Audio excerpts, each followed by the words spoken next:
I always feel the pressure to find the perfect gift for my relatives. In this case, whether you're sending an unforgettable gift or treating yourself to everyday perfection, Omaha Steaks delivers the world's best steak experience. For me, I'm not just into steaks. I like all types of meat. That's why I'll usually get the Winter's Best Seller Pack. It comes with juicy fillets, chicken breast, pork chops, and even burgers. Omaha Steaks offers unrivaled quality and variety, and every bite is backed by their 100% guarantee. A family-owned company with over 100 years of experience in the meat industry. Save big on unforgettable gifts with Omaha Steaks. Visit omahasteaks.com for 50% off site-wide and earn an extra 20% off select favorites during their cyber sale. And for an extra $35 off, use promo code YUM at checkout. That's omahasteaks.com, promo code YUM at checkout. Terms apply. See site for details. Go to omahasteaks.com to get 50% off site-wide plus an extra 20% off select favorites and more limited-time deals during their cyber sale. And use promo code YUM at checkout for an extra $35 off. Minimum purchase may apply. See site for details. A big thanks to our advertiser, Omaha Steaks. Time is precious, and so are our pets. So time with our pets is extra precious. That's why we started Dutch. Dutch provides 24/7 access to licensed vets with unlimited virtual visits and follow-ups for up to 5 pets. You can message a vet at any time and schedule a video visit the same day. Our vets can even prescribe medication for many ailments, and shipping is always free.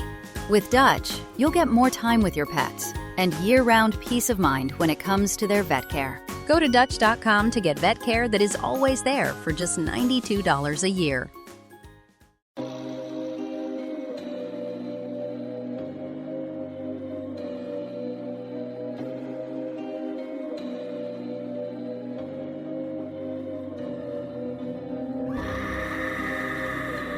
Hello, kitties. This is your Julie, the Crypt Keeper, and you're listening to Slasher Radio.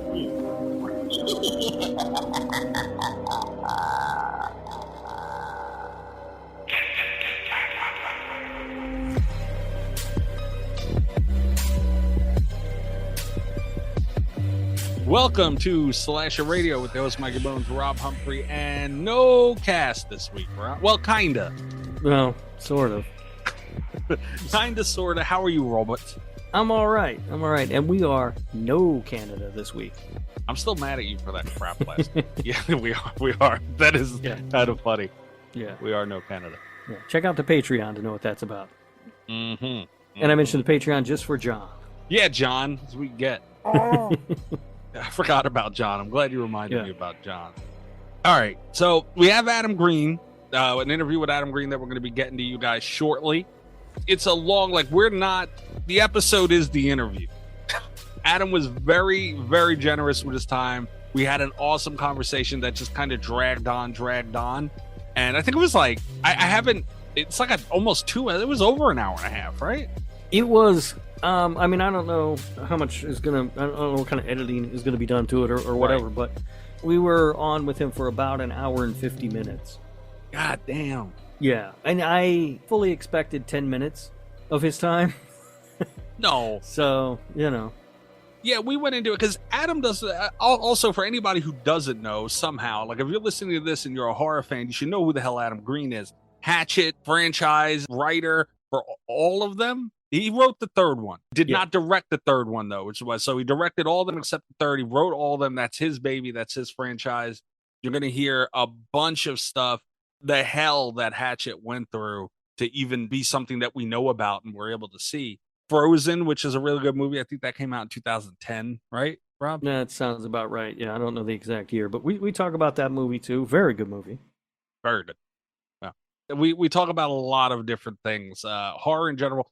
Adam is a horror fan, and it's always fun to be able to talk to horror fans.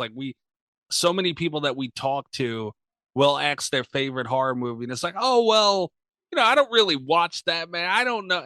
But Adam Green, and you could tell just by his work. If you are familiar with Adam's movies, you don't need us to tell you he's a horror fan. You just know. But he was very generous with his time. We had a lot of time with him, so that's going to be the full episode. We have mailbag stuff. We'll get to that next week. We have a Patreon, 2 Patreon picks, I believe, coming up back to back, Rob. Oh boy. Yeah, that's always dangerous. So Rob mentioned the Patreon. That's patreon.com/slasher radio. If you do want to support the show, you can do so there. The Patreon picks are where the patrons once a month, even though we had Murder by Numbers last month, so sometimes we'll make up a Patreon pick if we have some scheduling things. So they pick one movie a month usually that we watch. We have no say so in the matter as long as it's a horror movie.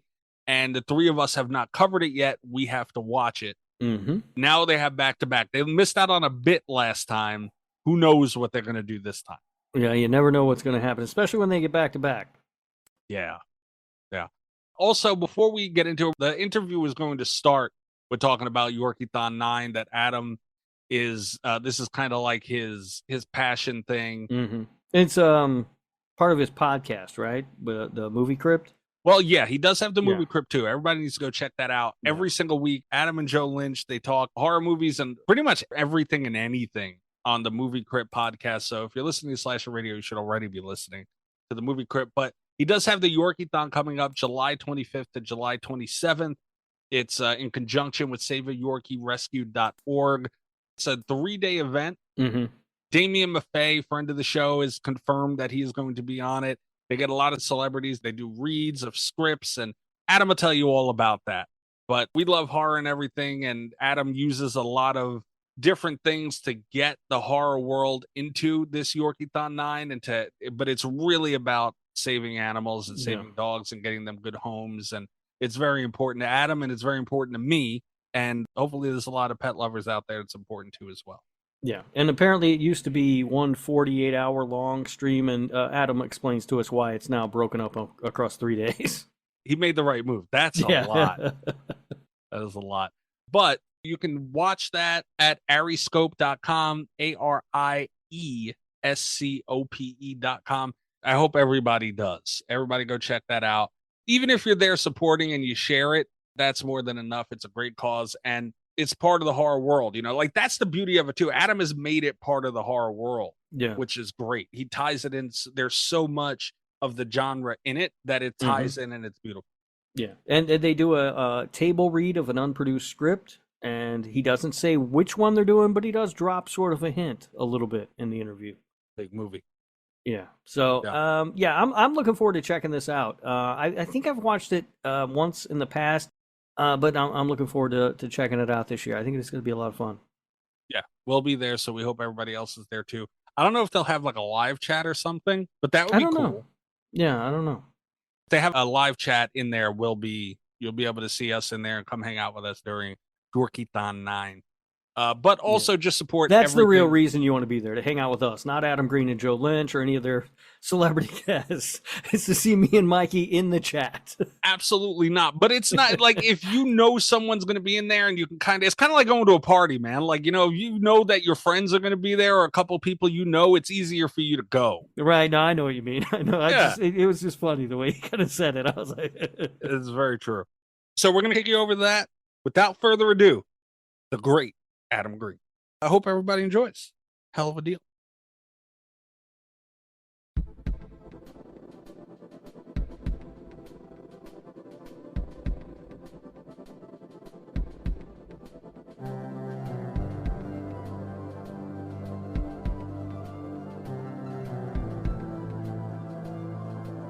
We appreciate you giving us some of your time today. I hope you're staying cool in all this crap weather we've been getting. Yeah, it's not that bad yet in LA, but it's coming. Dude, I'm in New York. It is 100 degrees today, which is insane. Yeah, I've heard. That's awful. Oh, it's terrible. It's a toasty one. Yeah, I hope it's not signs for the future of the summer. But anyway, again, thank you very much for joining us. I would like to start, finish, and whenever else you feel like talking about it, I want to start with the Yorkiethon 9. This is, I'm a huge, like everybody who listens to our show knows how much of a pet guy I am, especially dogs. I love this. I've always admired this about you. Can you tell us a little bit about it? It's going through July 25th and through July 27th, correct? Yes. So Joe Lynch and I have done our podcast, The Movie Crypt, every Monday for over 12 years now. We've never missed a week. Even if Monday falls on Christmas Day, there's always a new episode. That's which impressive. is really hard when you have two working filmmakers. And like, there's been times where both of us were off for months, like filming. So we have to make sure we bank enough episodes and set them all up to release. But 9 years ago, we decided at that point, I think we were like in the top 20 on iTunes every day of the week for like 3 years. And it's like, we got to use this platform for good. So like, what should we do? And both of us have always adopted or rescued every pet we've ever had. And Arwen, who's my Yorkie, who you guys are looking at right now on your screen. What a cutie. Adorable. Yeah. Absolutely adorable. She was adopted out of a bad situation when she was just like 5 weeks old. And I always grew up with big dogs. Like my family had a Rottweiler, a Doberman. I had never understood little dogs. I'm like, just get a cat. And when we first brought her home, I was like, I'm going to find a good home for this tiny little dog. Cat. And then like within 3 days, I'm like, this dog is my whole life. I love this dog so much. But I didn't know when that happened that like just about 2 years later, I was going to go through like the worst shit that I've ever gone through. And that dog saved me. Like that dog was everything and got me through it. And I was at Monster Mania in New Jersey, and there was this group called Save a Yorkie Rescue that was trying to raise money to help dogs. And I was just me being me. I'm like, how do I help you? And so Joe and I talked, and we're like, we knew we wanted to do something for animals. And since Arwen is the face of our podcast, it was like, well, this should be it. So we used to do it for the first 5 years, I think, or 6 years. It was a 48-hour marathon. Yeah.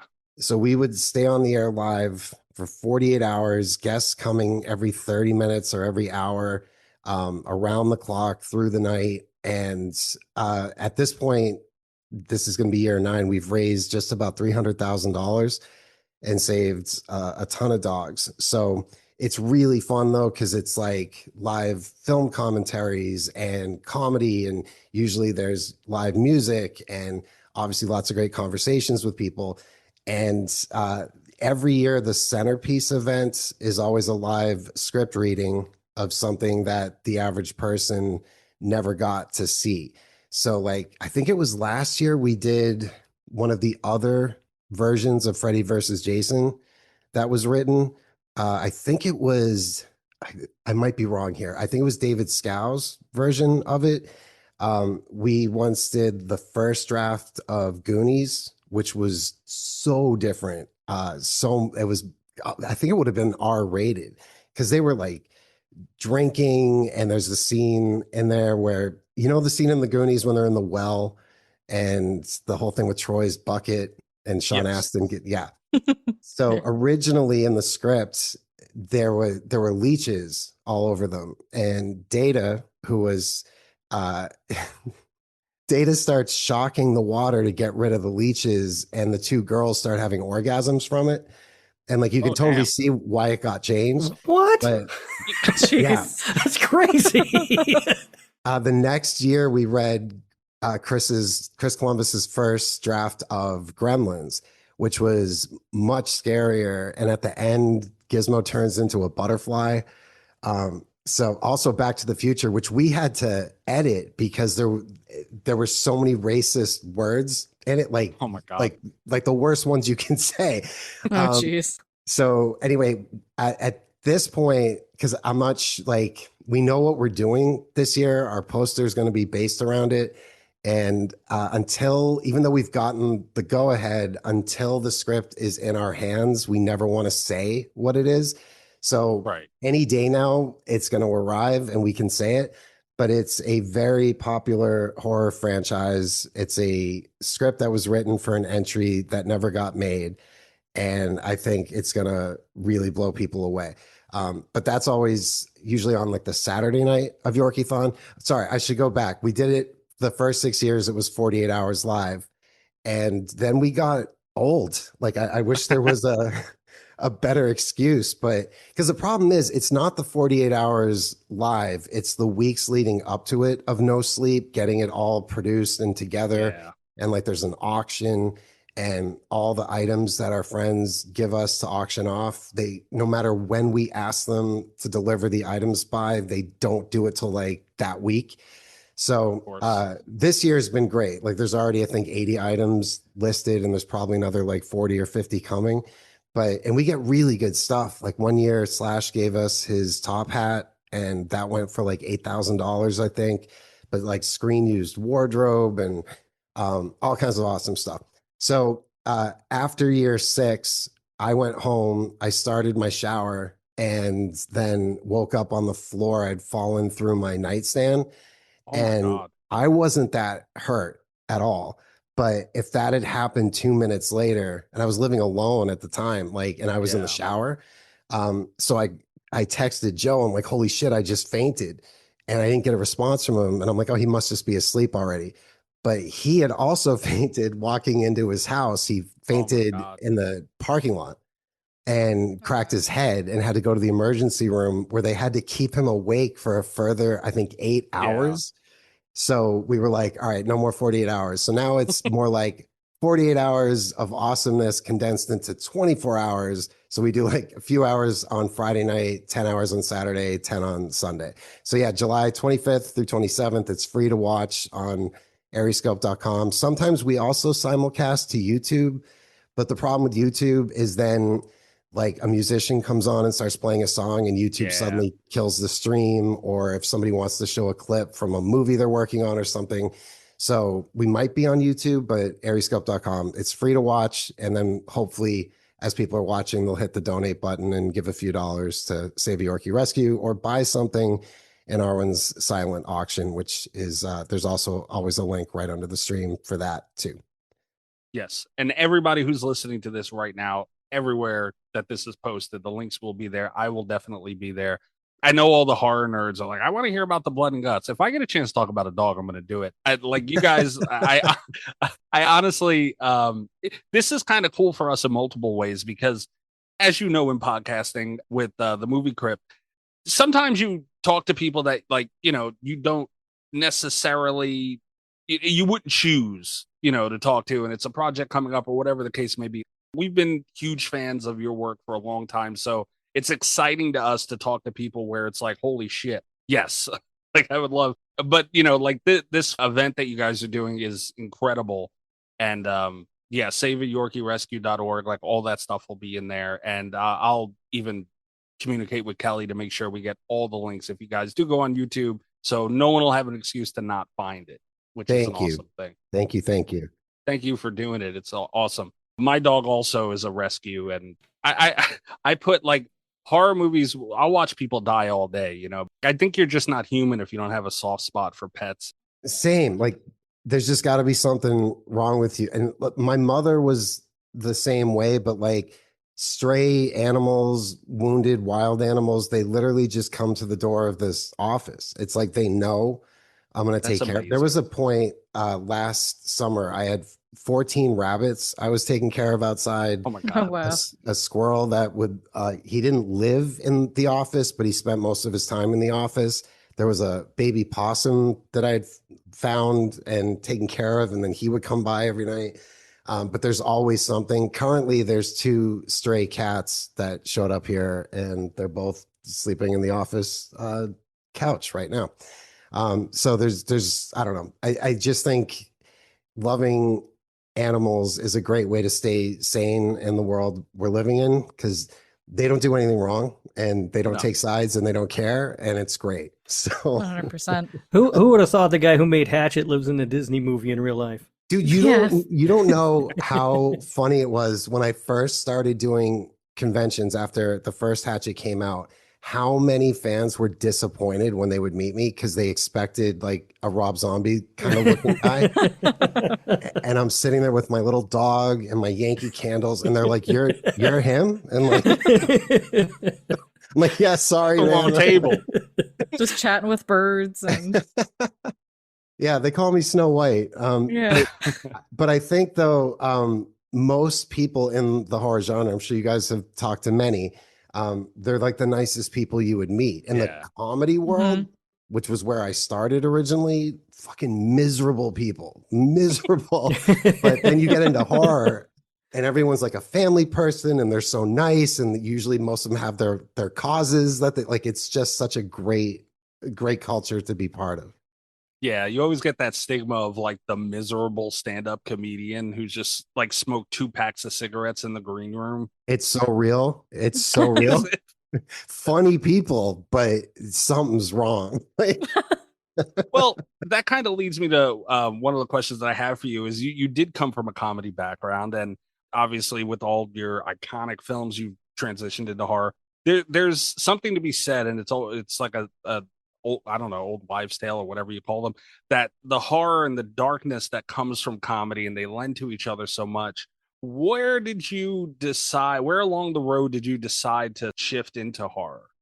well, I was always a horror fan, and I always wanted to make horror movies. Like my toy collection, it's all horror. Like, well, no, there's some Star Wars stuff too, but it's mainly horror stuff.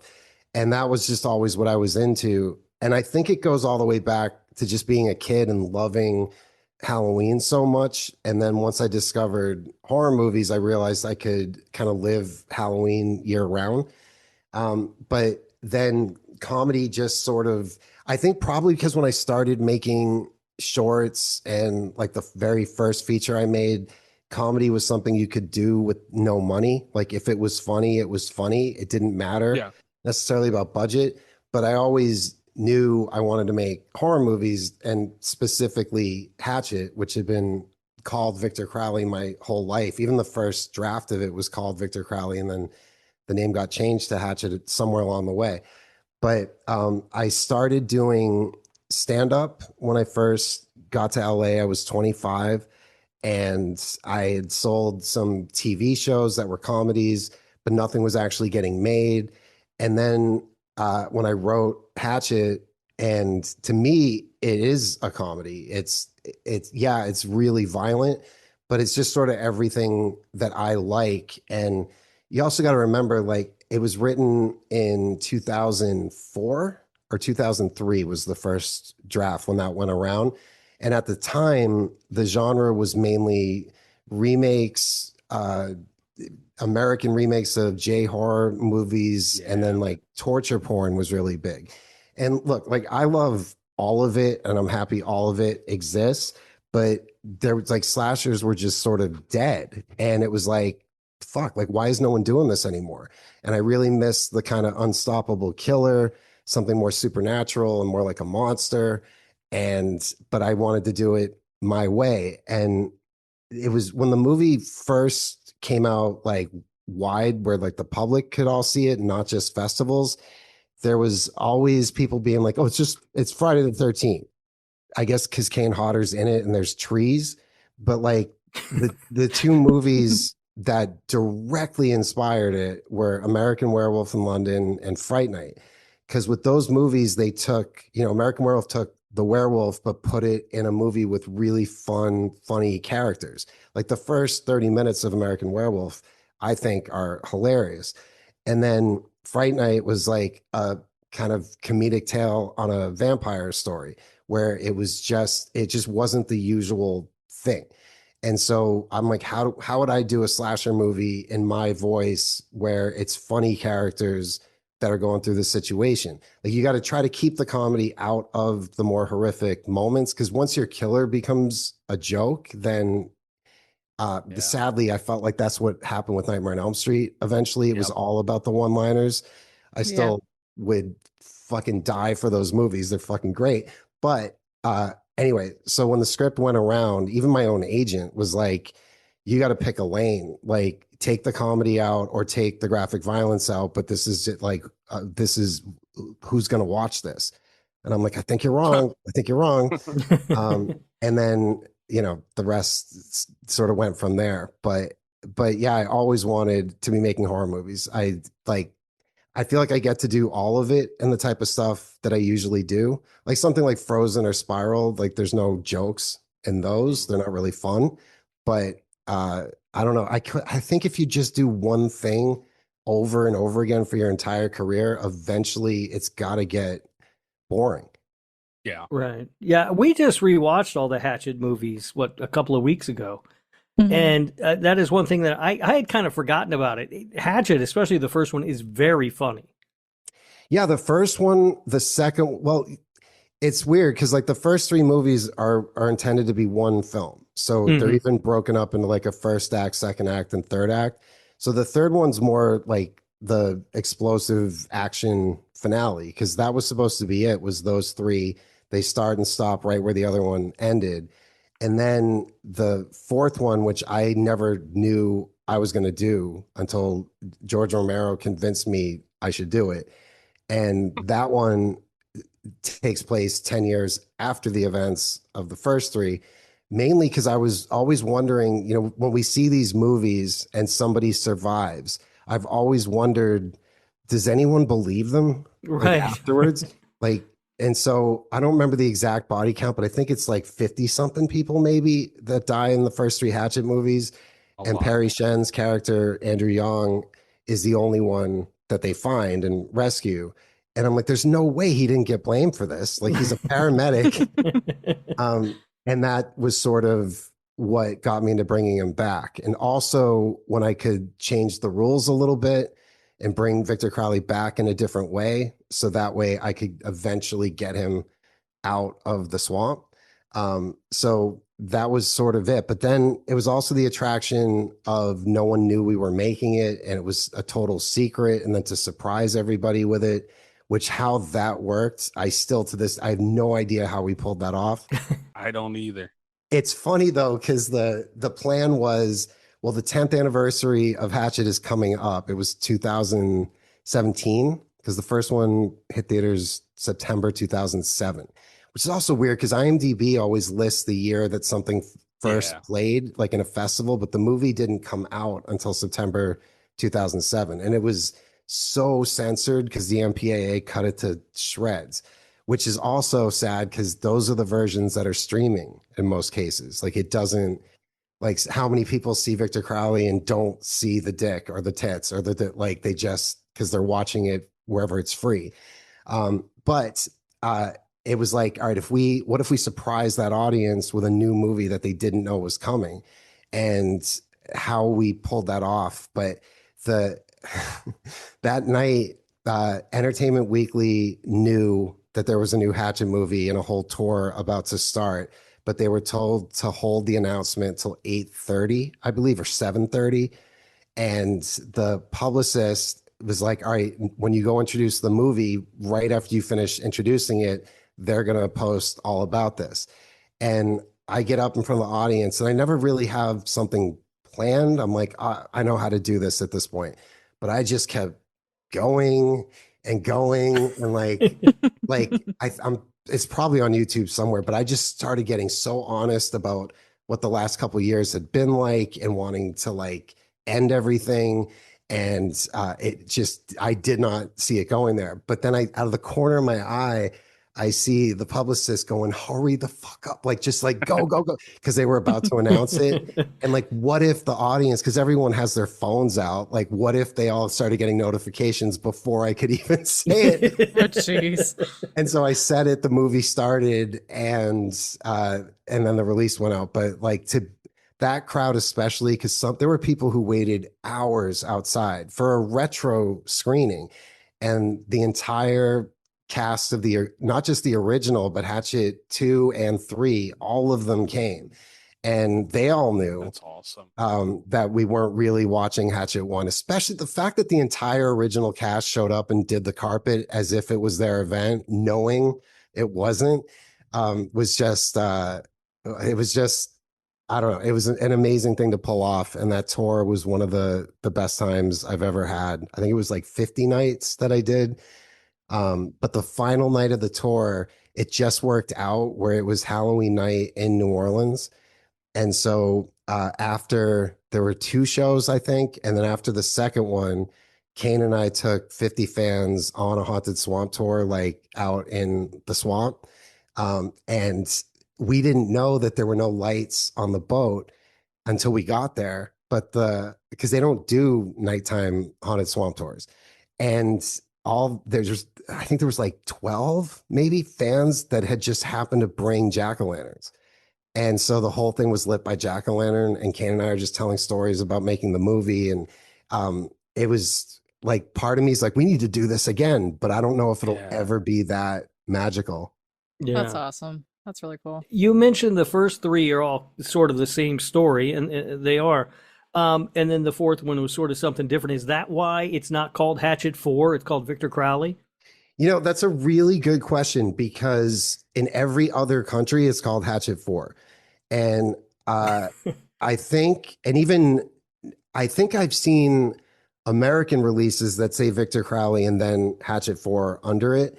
I think that the thinking at the distributor at the time was that people are less likely to watch something with a high number next to it if they haven't already seen all the other ones.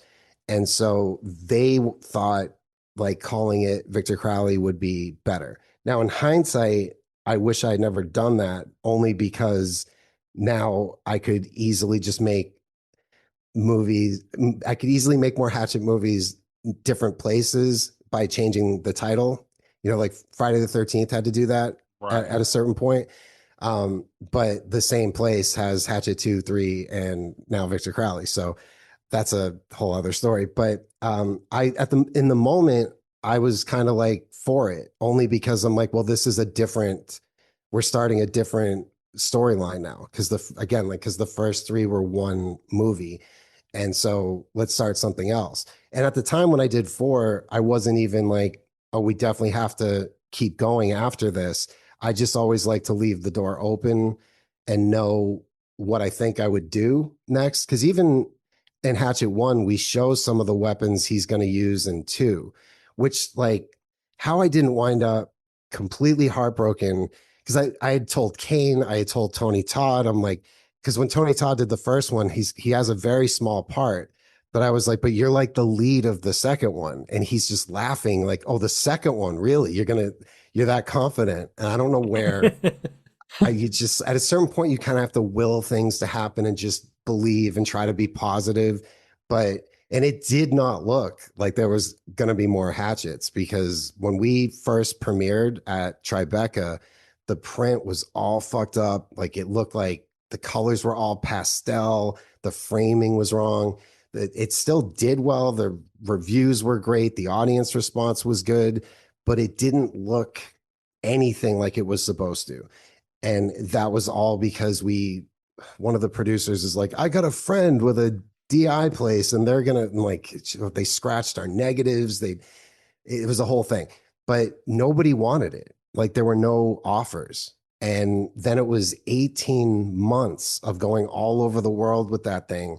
And then by the end of those 18 months, when you've done all these festivals and won awards and had all these reviews, then we were able to get distributors to give it a second look. And then at the time, I think it was the Weinstein Company and Anchor Bay who had made offers for theatrical. And Anchor Bay hadn't done theatrical before. And so I would always rather be with the underdog and the place that needs it, as opposed to a place that could easily just toss it onto.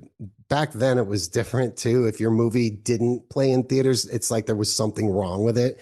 Like, oh, it's straight to video. Now some of the best shit goes straight to streaming. I still have that hang up in the back of my mind just from when I grew up, where if I hear something straight to streaming, I'm like, oh, it's probably not that good. Which in reality, like you said, a lot of the best stuff it goes straight to streaming now, but it's still in the back of my mind, just a hang up. Especially like the rules have kind of changed in the last 3 years, but the MPAA used to be so all powerful when it came to theaters. And I don't know if you guys have ever seen, there's a documentary that Kirby Dick did called This Film Has Not Yet Been Rated. Yes, I have seen that. And those were the exact people that I had to face off with on Hatchet 1, because I was shocked that they kept giving it an NC-17. And stupidly, I was like, I'm going to fight this. And everyone around me is like, don't fight it. You're not going to win. Don't do it. And I'm like, nope, I'm doing it. And I went and basically had like a trial, because what they do is it's got to be top secret where they hold these screenings, but it's Dolby and Burbank, just so everyone knows. But even like when you turn a DVD of the movie in to show them, they won't show their faces. It's literally, it was a mail slot with eyes that took it. And then they kept coming back with an NC-17, and I'd cut stuff, and like everyone knows the tricks. You just keep removing frames and resubmitting, and eventually you wear them down. But for some reason, they had such a hard on against it. And I think it was because it was a completely independent movie that was going to be put in theaters by a company that wasn't, up until that point, part of that space. And again, if you watch the documentary, most of the MPAA was on Sony's payroll, but like I knew all this, but I'm like, I have a really good case to make here. And so they're supposed to show the movie to 12 industry professionals, not to rate it, but just to judge, was this treated fairly for a rating? And it, by industry professionals, they claim it's theater owners and operators, studio executives, other filmmakers. They walked in 12 senior citizens that they must have picked up at a home. There was a dude in a walker. And oh God. They went out to the retirement home out there. Yes. Yeah. And again, everyone warned me, everybody, but I'm like, no, I'm going to do this because it's like this movie that I never even thought would happen. I'm like, everyone who wants to do this, your chances are so, like, I was just like, there's no way it's going to end here because of these people. I'm going to go, they're going to see me, they're going to see what I'm about, they're going to understand. And the woman who stood up at the beginning says, the movie you're about to watch is called Hatchet. And they literally went, ugh. Oh God. And I'd also been warned, don't sit in the screening, but I did. And I had seen this thing all over the world in so many different countries. And while every joke is not always going to land with every audience, there were certain jokes where even subtitled, the audience would laugh and or clap or something. And it was just silence. And at one point there was a joke that went by and I'm like, they're definitely gonna laugh at this. And they didn't. And I actually, from the back of the theater, went, come on. Like I was so mad. And then afterwards, awesome. I get 15 minutes to speak. And Joan Graves, who was the head of the MPAA at the time, I don't think she's still there, I hope not, gets a rebuttal. Or no, she gets 15 minutes and then I get a rebuttal and she gets a rebuttal. And the case that I tried to make to them, I was like, listen, I know this might not be your cup of tea, but when I grew up on this stuff, this is what it was like. It was fantasy. There's nothing mean-spirited in this film. Yes, it's violent and graphic, but there's not a single thing that you just watched that could really happen. It's so unrealistic. You can't rip somebody's head in half like this. I'm like, furthermore, there's no sex in this movie. There's no drugs. No one even smokes a cigarette. And there's not even much swearing. Like in a time where everything is torture porn and so mean, don't we need this again? It's fake. It's fantasy. It's a ghost chasing around a bunch of comedians with a gas-powered belt sander, which, by the way, doesn't exist in real life. And I'm like, I've got this. And then Joan Graves speaks and just eviscerates me. And you're back again in 2007, you were allowed to cite other films. So I was like, just speaking of films that have come out recently, there was the Hills Have Eyes remake, which I love. I'm like, but there's a scene in that movie where they rape a woman and then run off into the night with the baby that they're going to eat. They suck on the woman's breast till she lactates into the monster's mouth, then bite the head off the family parakeet, drink the blood. And meanwhile, dad is outside crucified on fire and no one's laughing. I'm like, and that got an R. And then I go through Hostel, the Saw movies, all of it. And then Joan Graves says, has anyone in here seen those films? And they all shake their head no. And she looks at the other woman and says, those are stricken from the record. And I knew right there, I'm like, oh, this is what everyone meant. They even banned the poster the black poster with the hatchet blade on it, I think they're using that same poster for Silent Night, Deadly Night, the remake, although they put Christmas lights around the hatchet or something. But they said that was pornographic. And we went through 20 different posters and then eventually just resubmitted that one and made the blood not red. And they were like, okay. So it was just, but then that opening night at going to the ArcLight here in Hollywood, it should have been the greatest moment of my life to walk up to the ticket counter and buy a ticket. And then I watched the movie and like nothing was in it. And it just like they censored the shit out of it. It was rough, definitely rough. I love my morning coffee, but sometimes the crash hits harder than the caffeine. That's when I switch to Everyday Dose, coffee with benefits. It's real coffee infused with mushrooms, collagen, and nootropics, giving me smooth, focused energy that actually lasts. The Black Friday sale is on. Get 61% off your first coffee plus starter kit, a free A2 probiotic creamer, and over $100 in free gifts. Enter for a chance to win $100 cash or even get your entire order refunded. Head to everydaydose.com/podcast or use code podcast at checkout. Time is precious, and so are our pets. So time with our pets is extra precious. That's why we started Dutch. Dutch provides 24/7 access to licensed vets with unlimited virtual visits and follow-ups for up to 5 pets. You can message a vet at any time and schedule a video visit the same day. Our vets can even prescribe medication for many ailments, and shipping is always free. With Dutch, you'll get more time with your pets and year-round peace of mind when it comes to their vet care. Go to Dutch.com to get vet care that is always there for just $92 a year. Well, kudos to you for having the balls, man, honestly, because, I mean, we've seen it. There's been a lot of different cases, even most recently, the fight still being fought by the folks at Terrifier and all that stuff. But they won. They did. And I'm so fucking proud of them. And just, like, it was only a matter of time somebody would break through. And we were just like with Hatchet 2, that was put in theaters unrated. And I was like, this is my comeuppance. Because again, I thought we would forego theaters. So I went as far as I wanted to go. And there was even a shot in that where Victor Crowley puts the 6-foot chainsaw through 2 dudes at the same time.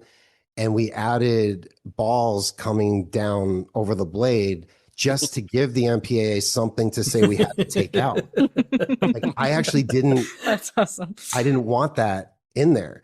And why not? Well, yeah. And then they make a cameo in 3, but those balls. The balls get a cameo. I love it.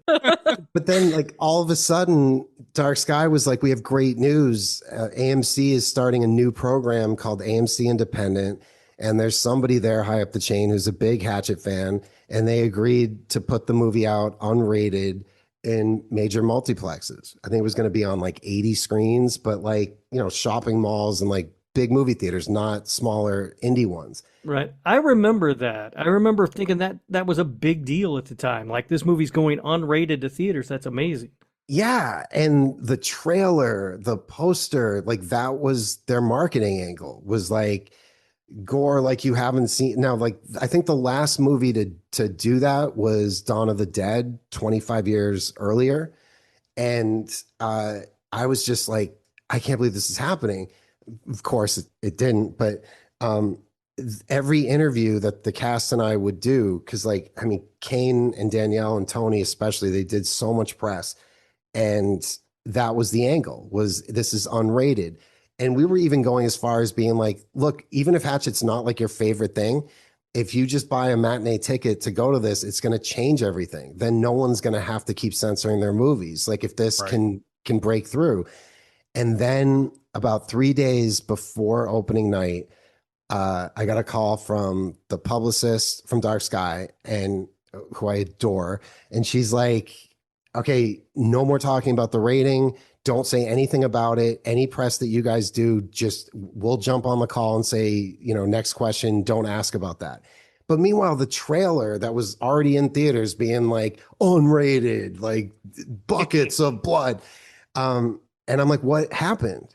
And they're like, just AMC starting to get cold feet on this, and I guess the MPAA might have been pressuring them, like, what are you doing? And so when you do interviews for a release like that, oftentimes the outlet will bank them a month in advance.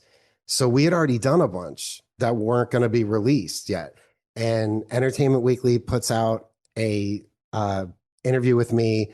The title was Adam Green Says the MPAA is Evil. You can probably still find it online. And it's a photo of me with duct tape over my mouth and a Hatchet Army shirt. Nice. Oh, Lord. And the movie got yanked from all screens within, I think it was either 24 or 36 hours. And we didn't know. So I think back then it was still MySpace, if I'm correct. MySpace was still a thing in 2010. It was. And I'm hearing from people being like, I just went to the theater. It's not here anymore.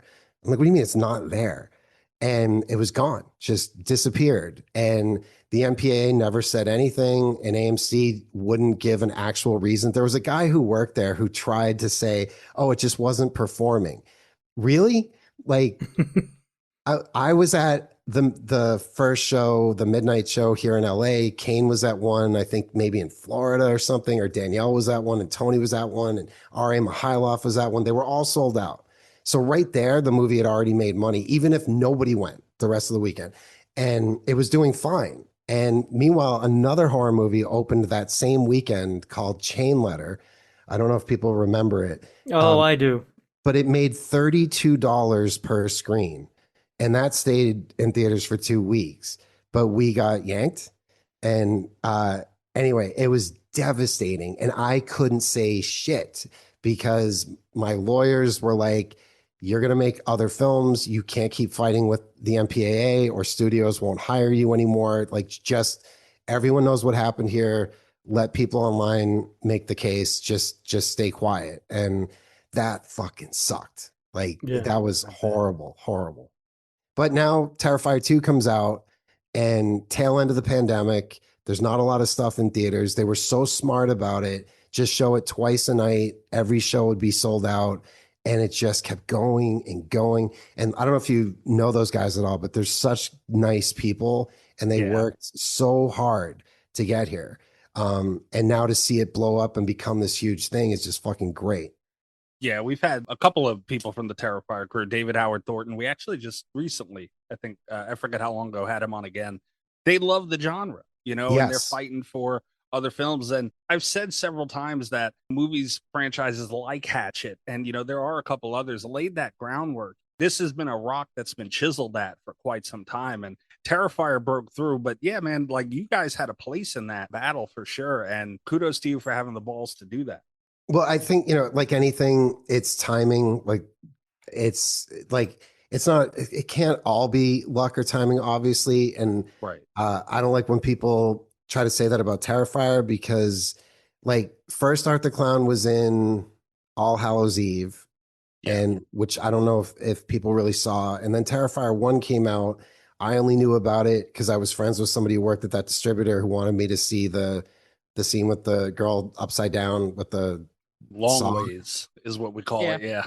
But I was immediately like, I gotta meet these guys. Like, these are gonna be my best friends. I love this. But nobody really was talking about it. But they kept going. And then a few years later, there's Terrifier 2, and they didn't give up. And then now look, it's fucking great, dude. It's awesome. Yeah, I mean, there's still, even when Terrifier 2 blew up, people were throwing money at them left and right to buy it and take control of it. But they would have to censor this, and they would have to send. They said, no, we're going to do what we want to do. And there's something to be said for that. And it paid off. Terrifier 3 did, even if people don't like the movie, it did great, which is great for not only them, but for all movies in the horror genre. Yeah, it's good for everybody. And I'm always trying to stress that on our podcast. Like, even if it's not your cup of tea, if something catches on and connects, it's good for everybody. Like, look at how many horror movies are coming out now. It's such a great time to be a horror fan. Even if you don't necessarily love all of it, then there's going to be something else right behind it. Maybe that will be for you. But I'm just like, I'm a big cheerleader for the genre, and I love everyone in it. And it's just always great to see somebody win, because it doesn't happen often in this business. Yeah. So when it does, you got to really celebrate it. Yeah, and we have that in I don't want to call it an internal battle, but kind of on the show where, like, I'm not a huge fan of the Winnie the Pooh, Blood and Honey movies and, things like that. But I can acknowledge, the fact that they're able to get into theaters is a huge thing. And like, I'll never take that from them. The movies aren't, like you were saying, the movies aren't for me, but what they're doing is huge. Yes. Agreed. Absolutely agreed. Yeah. Speaking of doing big things, though, kind of to arc back to Hatchet 1 a little bit, at the time of Hatchet 1's release, you hadn't the cast that you were able to put together for that. And this always goes to show, like, Hatchet was made by a horror fan. Like, there's no question whatsoever. And even down to the cast, how you were able to pull off, because at that time you had only done Coffee and Donuts as a full-length director, which no one could see, because that Coffee and Donuts, I had a job making cable commercials right out of college in Boston.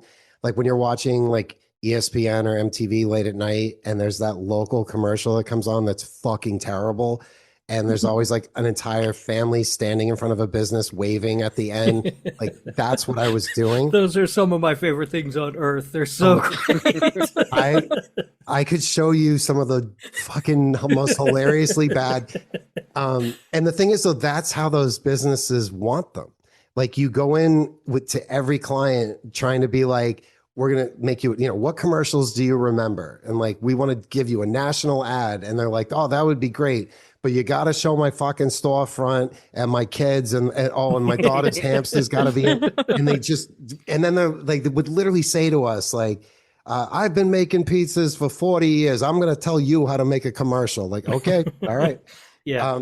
But I think they just want to see themselves on TV because they're paying for it. But regardless, I had access to equipment, which in 1997, really 1996, because I had started there as an intern when I was still in school. But when I graduated in 97, I was lucky enough to get a job there. But back then, a nice camera and like the 3 airy lights that we had, that would have been so expensive to buy or to rent. And I realized I can just take this stuff at night and I'll go make my stuff. And then as long as I have it back before anyone gets here in the morning.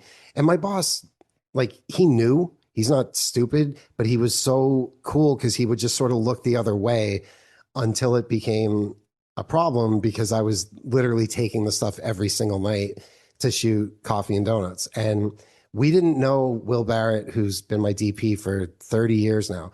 We didn't know what we were doing. And as much as we're proud of the movie, it's filled with copyright infringements, the music, the t-shirt logos, and it was shot on a Betacam SP and edited tape to tape. So it's not like you can go in and change it now.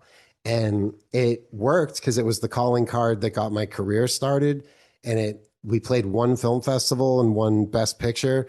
And then it ended up becoming Holliston, the TV series.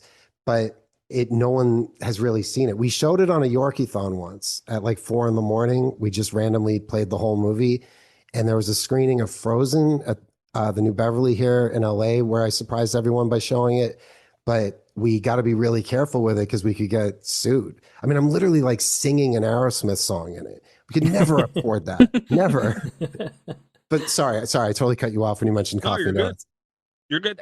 But that goes to the point even more that, now you're in the director's chair for another feature and it's Hatchet, and you pull Robert Englund, Kane Hodder, Tony Todd.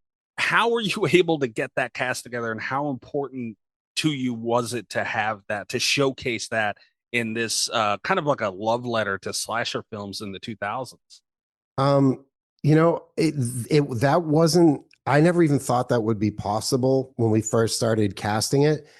But Sarah Elbert, who has produced all the Hatchet films and Holliston, she had a job making the special features for this company that did BTS stuff for films.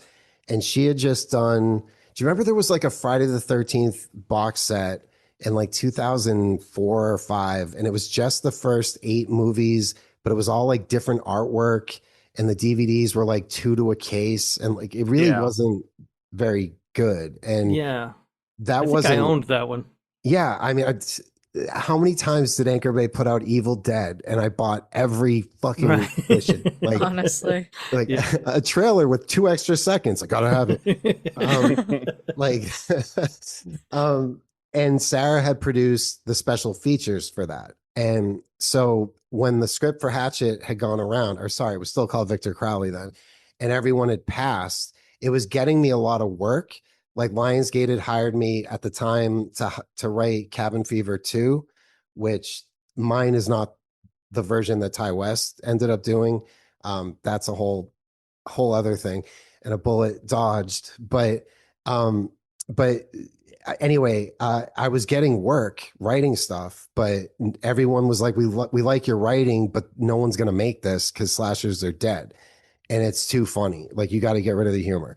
And so Sarah was like, I just interviewed all the people who made the Friday the 13th movies and heard all their stories. And why don't we just make it?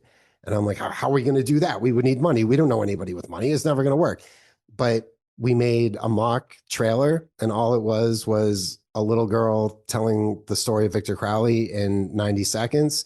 And we went down to New Orleans and we took a alligator tour, and Will hung off the side, just getting a shot, like slowly moving over the swamp. And we put that together and we put it online. And then it just kept going. And there was like websites claiming they had already seen the movie, and it was either the best thing ever or the worst movie ever. Like we didn't even have money yet to make the thing.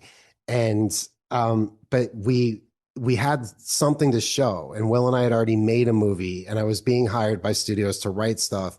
So I think that helped when we eventually met producers who were like money finding people. And at the time, the model was you make a horror movie for 1.5 million or less. And then if you can somehow get released by Lionsgate, because they were the kings back then, then you could do this. And so they were able to find an investor who was willing to give us the money. And what was so funny was before we were given the $1.5 million, I thought I could make Jurassic Park with $1.5 million. And then they give it to you and you're like, holy shit, we don't have enough money to do this. How are we fucking going to do this? But John, one of the people Sarah had interviewed for the Friday the 13th thing was John Beekler, who of course directed Part 7. He also did Troll and Cellar Dweller, and great makeup effects artist who had worked on all the franchises.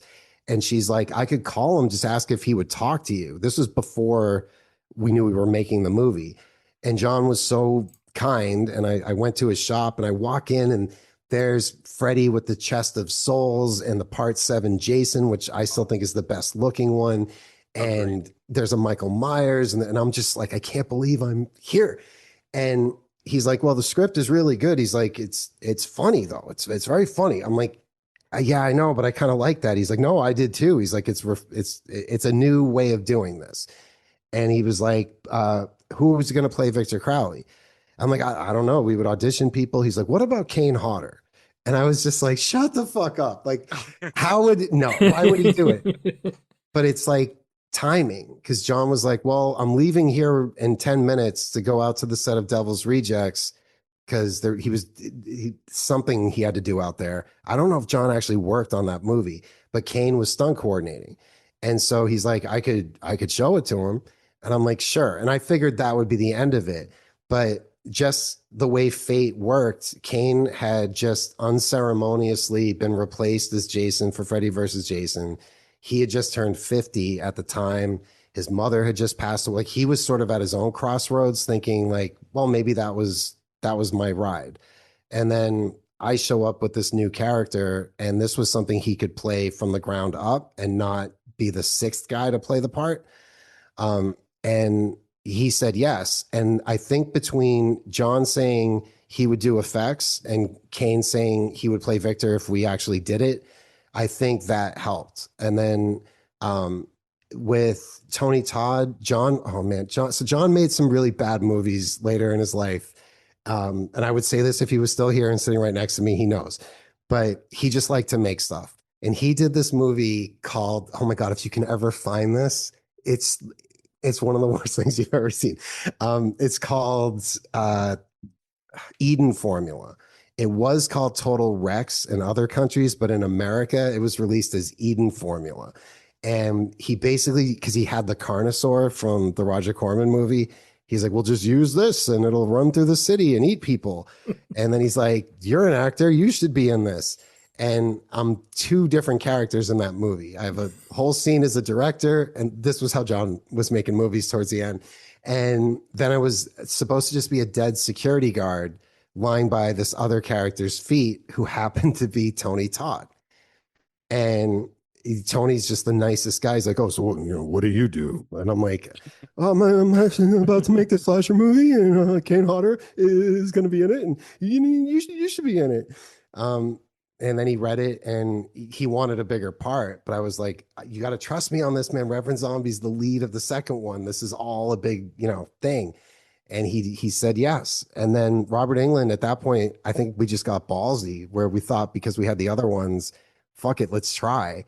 And I think if it wasn't Robert, I was going to try to go to Sid, and Sid wound up being in the third one. But it was amazing how it worked out. And we weren't the first, because Wishmaster, which had come out like 10 years earlier, all three of them, They were just cameos, but they were all three featured in that. And then we just started auditioning for all the other parts. And there's a whole thing with this too, because it was almost Danielle Harris in the first one, because she came in and I already knew her from just all the movies she had done and stuff. But I really wanted an unknown as Mary Beth, because we were starting to have so many horror people in it. And I was worried, because it was funny, like, because you don't have control over the trailer. And if the trailer for Hatchet had jokes and stuff in it, it would have looked like it's a parody. And so we went with an unknown named Tamara Feldman. And then everything happened with the movie, which was fantastic. But then her agent just got like, he just thought she was Meryl Streep after that. And like, she was just going to be the biggest thing ever. And when we got to the sequel, and most of the same crew came back. Like, even for each movie, the cast of the film before it, always at some point, they all come to set just to wish the new cast luck. Like, it's such a family thing. And the agent told her, don't talk to Adam. I'm going to get you $1 million. Now, the budget of Hatchet 2 was $800,000. And he wanted $1 million for her. And it's just, it was not going to happen. And I tried calling her to be like, I know the game this guy's playing. You got, like, just tell him to stop. And then finally got to the point, I'm like, you're going to lose this part. But it was hard, because you're like, what do we do? Like, it was planned to be 3 movies. The Mary Beth character is so important. Do I scrap everything now and change it because the girl who was in the first one that nobody knows, her agent, is being completely ridiculous? And so I'm like, if I'm going to replace her, I gotta do something that most fans would be excited about and get like the biggest scream queen of my generation. But calling Danielle after not giving her the part in the first one, like, by the time we did the second one, she and I were pretty good friends from just all the conventions and stuff. And I called and I had to eat shit and be like, listen, I think I fucked up here. I should have gone with you, because yeah. And all she said was, admit you were wrong. And I'm like, damn, that's awesome. And we have a very like brother-sister relationship like that. I'm like, I was wrong. And she's like, of course I'll do it. And I was going to ask if she gave you the runaround about it. She definitely gave me shit, but she, thankfully, most people embraced that change. But look, it does suck, because it's supposed to be one movie, and the actress changing from the first to the second was obviously not something any of us had hoped would happen. But everyone is still friends with Tamara as well. Like, she was at the 10th anniversary screening. Like, it wasn't her fault, really. It was just a bad agent. Right. And he just thought that he at one point he said to one of the producers, you can't make Hatchet 2 without her. And I think that was the point where I was like, fucking watch me. Yeah. But it sucks in this business, though. Sometimes the things that go wrong, like, it's not anything to do with the actual people. Like, in hindsight, I think even Tamara would agree now, she should have told him back down, stop. Oh yeah. But regardless, things always work out for a reason. But that's the story there. It's good that you guys are like, you still get along, because I really like her performance in the first movie. I mean, it's too bad she couldn't. I love her performance. I love her. Yeah, she's really good. It's too bad she couldn't stick around. I mean, Danielle Harris obviously is great in the movies that she's in, but it would have been nice to have her, I think, in the other two movies at least. Especially because, like, when you think about what Danielle got thrown into, normally in a slasher movie or really any horror movie, you get at least 30 minutes of being able to be normal before you have to turn it up to 11. Right. And she starts the movie with his hand around her neck, screaming, and is crying, and like she's, again, because the three films are one film, she never got to like work up to that for the audience. She had to just start there, which is really hard. But she's also just like, because she's been doing this so long, she just gets it. She knows how everything is done and how hard it's going to be. She never complains, which is also pretty amazing. Because usually the people, no one likes it when I say this, but the people who bitch and moan and are cold or tired, it's the men. It's always, and it's the tough guys. They're the biggest bitches out of everybody. The women are tough as fucking shit on these movies. Like, you cannot rattle them. They're so strong. They're so awesome. And then you got to deal with the guys who are always, I'm cold, I'm hungry, I'm tired. I'm like, yeah. I feel like that would be me. It would be me too. 100%. Yeah, it'd totally be me. I gotta take a note. Adam Green confirms Kane Hodder was complaining about being cold. What he goes through on these though, like the makeup. By the first and second, it was foam latex, but then by the third and fourth, we had graduated to silicone, which is so much better. It moves better, it fits better, but it was almost 50 pounds that he's wearing and having to run and pick people up and throw people and do like stunt work. And just, it's, well, I mean, even just looking at me, there's obviously no way I could do that. I don't even know if I could run anymore, but I could never do what he does and coordinate and do all of it where he can only see out of one eye. It's just, I couldn't do what he does. Never. Well, speaking of complaining about being cold, you also obviously worked on Frozen, which I just rewatched today, and I have to thank you. In this heat wave we were talking about, it made me feel cooler. Oh, I'm good. Not gonna lie. I watched it twice because I was like, I think there's something to this here. Incredible film, but a very different tone in a million different ways from the Hatchet franchise and pretty much a lot of the other things that you've worked on. The range that you show is so impressive, and I always kind of cling to that with certain creators, where it's like, you know, when they can show a broader range, because like you said earlier, when you do the same thing over and over again, it does kind of get tiring and it loses its magic and kind of the viewer's appreciation, which is unfortunate. But being able to switch gears with Frozen, and you have such a smaller cast that you're working with, what was it like working with that, and which do you prefer? Maybe is like the chaos of a movie like Hatchet, or something more reserved where you have to focus on so much smaller details to get your point across, which I love Frozen too. Like, I haven't seen it since around its release, and rewatching it today, I was like, holy shit, I forgot how good this thing was. Yeah, I think that's my best film. Yeah. I think that's probably the one I'm proudest of. Like, and any filmmaker will say this, but any movie that you make, all you see is the problems with it. Like, I don't know. Someday I would love to do one of those like watch alongs in a theater where you have a microphone, and the amount of shit I could throw at my own films. But because it's just, you're limited to the resources that you have. You go into everything with this vision and you know exactly how to execute it. And then they're like, oh, no. You only get this many days and you can't have that and you can't do this and you got to get it done. But that's every film. But yeah, with Frozen, it was the concept had always stuck in my head since like I had gone skiing in high school. I used to go, there was like a class trip every Sunday night. They would bring us to this place called Wachusett. And Wachusett at least back then, it was only open Friday through Sunday unless it was like Christmas break. Like they weren't always open during the week because it was a smaller mountain in Massachusetts. They didn't have the business. And we would go on Sunday nights. And I was like, I'm just going to do one more run. And as I'm on the chair, it stopped, which ski lifts do that all the time because somebody either fell down getting on it or getting off of it. But they don't come on like a loudspeaker and explain it. You just wait. And I was only stuck for probably like 2 minutes. It wasn't that bad. But in those 2 minutes, because it's nighttime, it's Sunday night, and I'm looking and there's nobody on the chairs in front of me and nobody on the chairs behind me.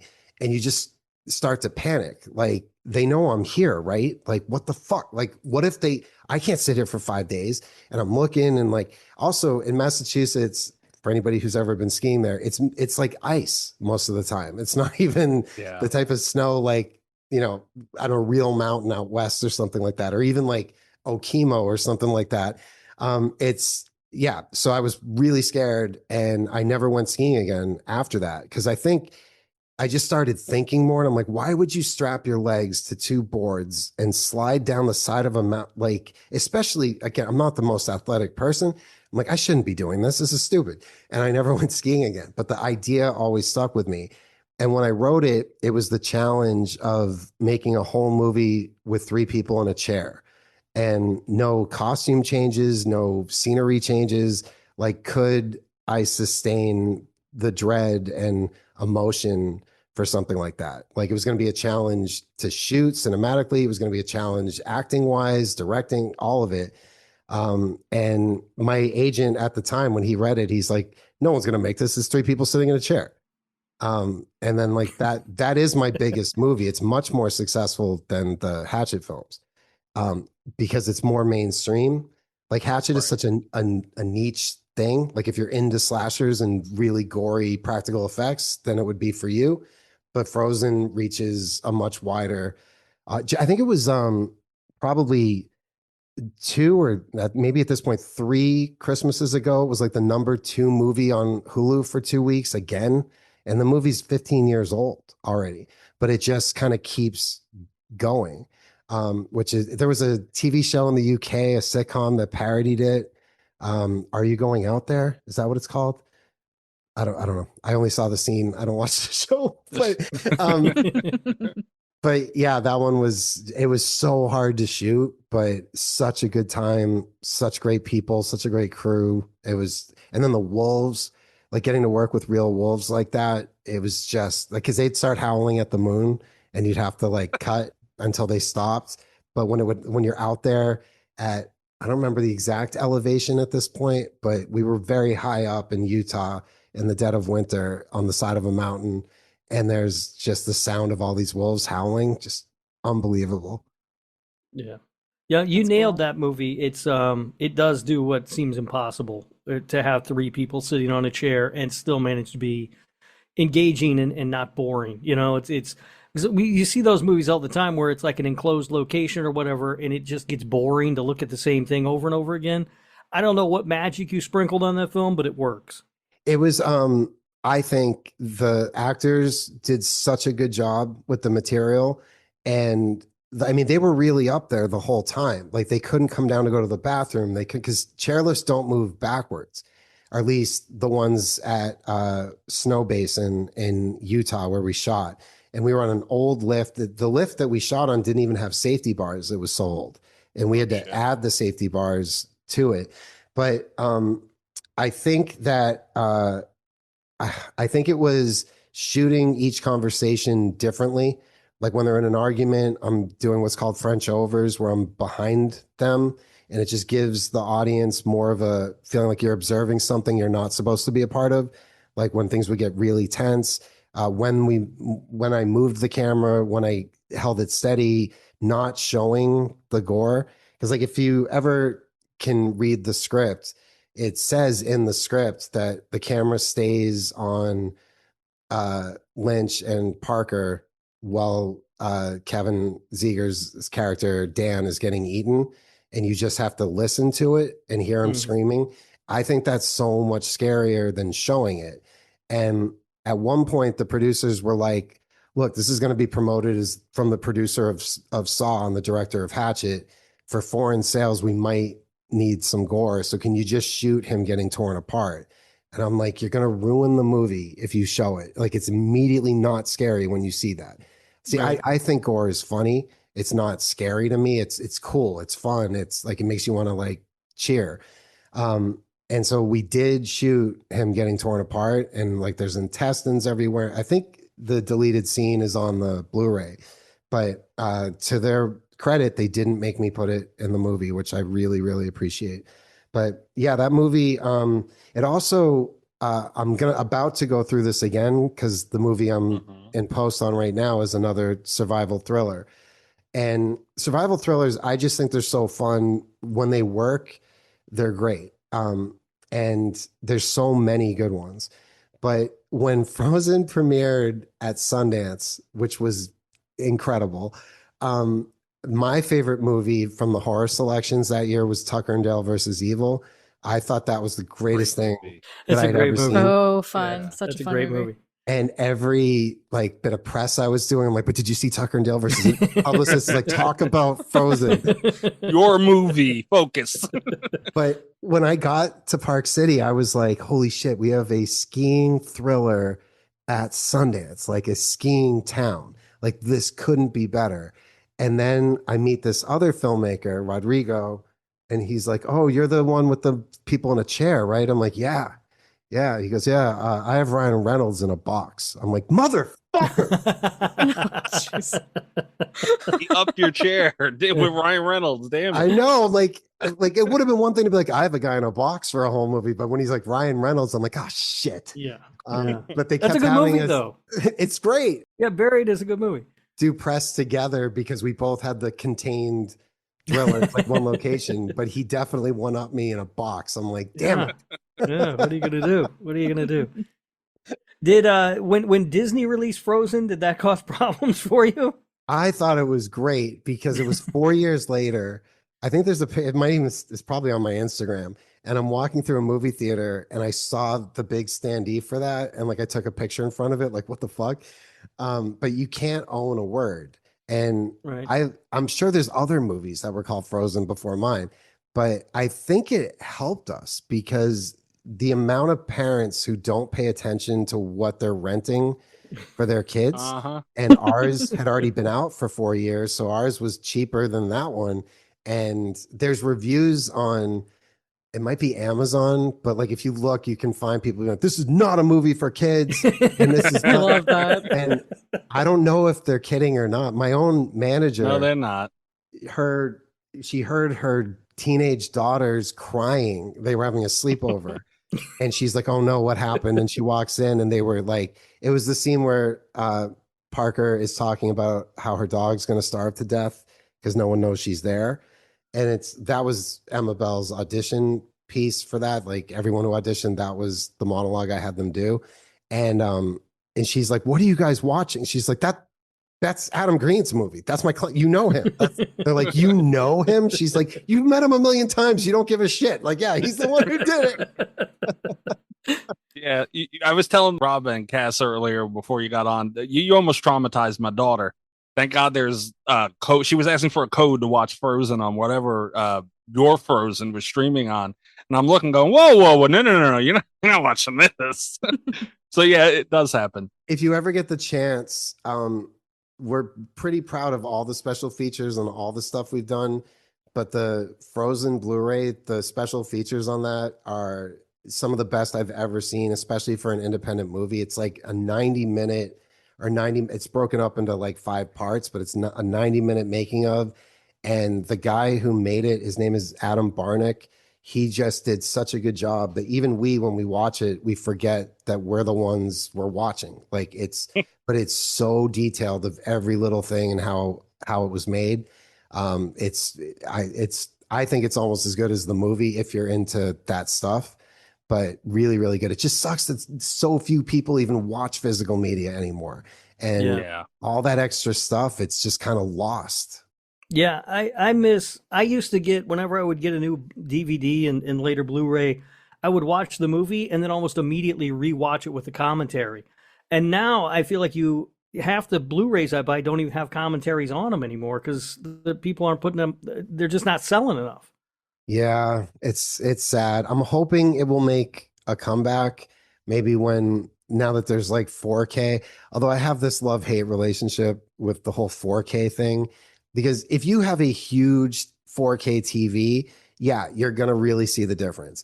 But when I'm doing conventions and they're like, when is there gonna be a 4K of Holliston or 4K of Hatchet? I'm like, how big's your TV? And they're like, 60, 65 inches. I'm like, it doesn't matter.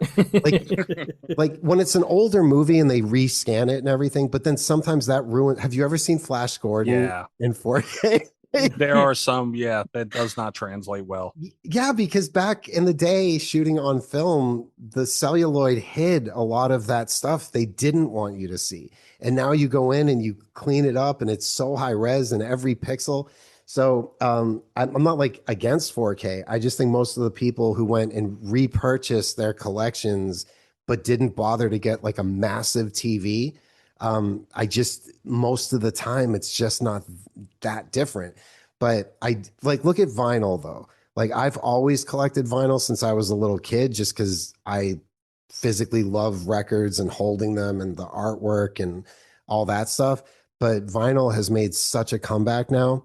And maybe that will happen with movies again. I hope. Yeah. Well, vinyl made such a comeback that I can barely afford to buy records anymore. Right? They're so fucking expensive now. Yeah. Sinners, they just announced both a soundtrack 2 vinyl set and a score 2 vinyl set for that movie. And I loved that movie. And I'm like, that's $90 just in records that I'm going to have to buy. Dude, every Metallica box set they put out, because on the 30th anniversary of Kill 'Em All and Ride the Lightning, they always put out these incredible box sets. And like just last week, Load came out. That's not even like one of my favorite albums, but I have every single thing Metallica's ever done on vinyl. Like, gotta have this too. It was $300. Yeah. And for stuff there's like 230 tracks on it or something, because there's so much live stuff, which that's really the reason to get it. But I mean, if they were going to put out a remastered Injustice for All and not put Jason's bass back on the album, then what was the point? But still, regardless, I'll get all sidetracked with my metal shit. Sorry. You mentioned the Ascent, and I wanted to give you kind of the opportunity to, because I've seen a bunch of places and I've heard you voice your displeasure of it being called a shark movie. I wanted to kind of give you a chance to set the, because obviously that's in the future. You can't go and spoil the movie. We know that. But just, what was it like making that? Can you tell the world it's not a shark movie? And you have Bill Moseley in it, which is, you are no stranger to working with horror icons. What's it like working with him? Well, I had worked with Bill before on Holliston, and then I did a show called Scary Sleepover for a while, and like he was one of the people. Okay, if people haven't seen that, it's on YouTube, but just different celebrities would come here to the Ariscope studio and have a slumber party with me. It's amazing. Everyone should go watch it. And I was going to hold this till the end, but you brought it up. We need more of those because they're great. Yeah, I didn't know Bill Moseley had an episode. I got to go back and find that one. His is one of the rare ones I did at my house, because he's like, as I've known him for a long time, he's like, everyone always says you're such a good cook. When are you going to have me over for dinner? So I was like, oh, when we do your Scary Sleepover, we'll do it at the house and I'll cook for you. But yeah, Bill is the greatest. I mean, he's been doing this for so long. And again, if you've ever met him, he's so not the characters he plays. And the other cast members of Ascent are all pretty young, and they didn't realize who he was. And after he was wrapped, they still had a few more days of shooting. And they were like, oh, I showed one of them that great scene in Texas Chainsaw 2 with the record vault with Chop Top and standing in the doorway and Leatherface comes running out. And they were like, wait, that was Bill? That was Bill? And I'm like, now watch Devil's Rejects. Now watch this. Now watch. And they were blown away that the same guy that they knew as this highly intelligent. I mean, he went to Yale. Like, he's super fucking smart. And he's just such a sweet guy, but then he plays these insane characters. But Ascent is not a shark movie. And like, again, something is always going to go wrong. And if I could have had my way, no one would even know what I'm making right now until there was a trailer and a release date. Because I do get it how a lot of filmmakers want everyone to always know they're busy. I don't care. And if I had announced the things I was making over the last 5 years, none of them happened because the pandemic killed Killer Pizza, which was a huge budget TV series. The pandemic killed that. Then the strike killed the next thing I was on. Like, it's just, there's nothing you can do about it. But right before we started filming, word leaked, I think from like the international sales agent, and they called it a shark attack movie. And then immediately all the horror sites are like, Adam Green's shark. It's not a shark movie. It's a movie about a group of people who go on a hot air balloon ride and then get trapped in a hot air balloon, and they're continually going up. So as if Frozen wasn't hard enough to shoot with people 50 feet off the ground, now we're like thousands of feet in the air. And we shot it in Malta because that's where the story takes place. And I don't want to say too much else until people have seen it and then explain how we did it. But it's all practical. It's not on a sound stage. And just post is going to take a long time with this because there's so many safety cables and harnesses and things that had to get erased. So anyway, but yeah, it's not a shark attack movie. There's a shark in it for a second at one point, but it's not. And I was just saying to the producers, I'm like, why, how did you let this happen? And they're like, it doesn't matter. I'm like, it does, because if you think you're going to see a shark movie and then there's only a shark in it or sharks for a little bit, you're going to say that was a shitty shark movie, but it's not a shark movie.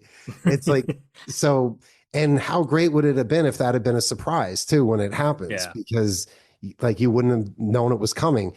Although everything gets so spoiled and ruined. That first screening at Sundance, when no one knew there were wolves in Frozen, and that scene where Kevin Zegers takes his hands down and there's a wolf right in his face, the screams from that audience, because nobody knew it was coming.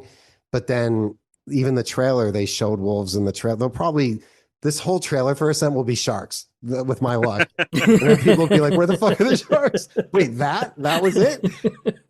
You're not wrong though, because I try and avoid trailers the best that I can, and I did not see a trailer of Frozen before watching it. And when I seen the wolf, I was like, oh shit, you're 100% right. You didn't know it was going there. And look, I think probably people like us would prefer to not have anything spoiled, but there's been so many tests done on trailers, and audiences prefer it, like for mainstream audiences, and they laugh harder at the stuff they've already seen 50 times in the commercial on TV. They're like, they wait for the parts that they know are coming. With Victor Crowley, we had originally planned to shoot alternate like jump scares and deaths just to make a trailer that's not what the movie is, so that every time you like, just as an example, there's a scene with a motion sensor light, and the light keeps turning on and turning off when they're in the shed, and then it turns on and Victor Crowley's already running full speed and just tackles the guy.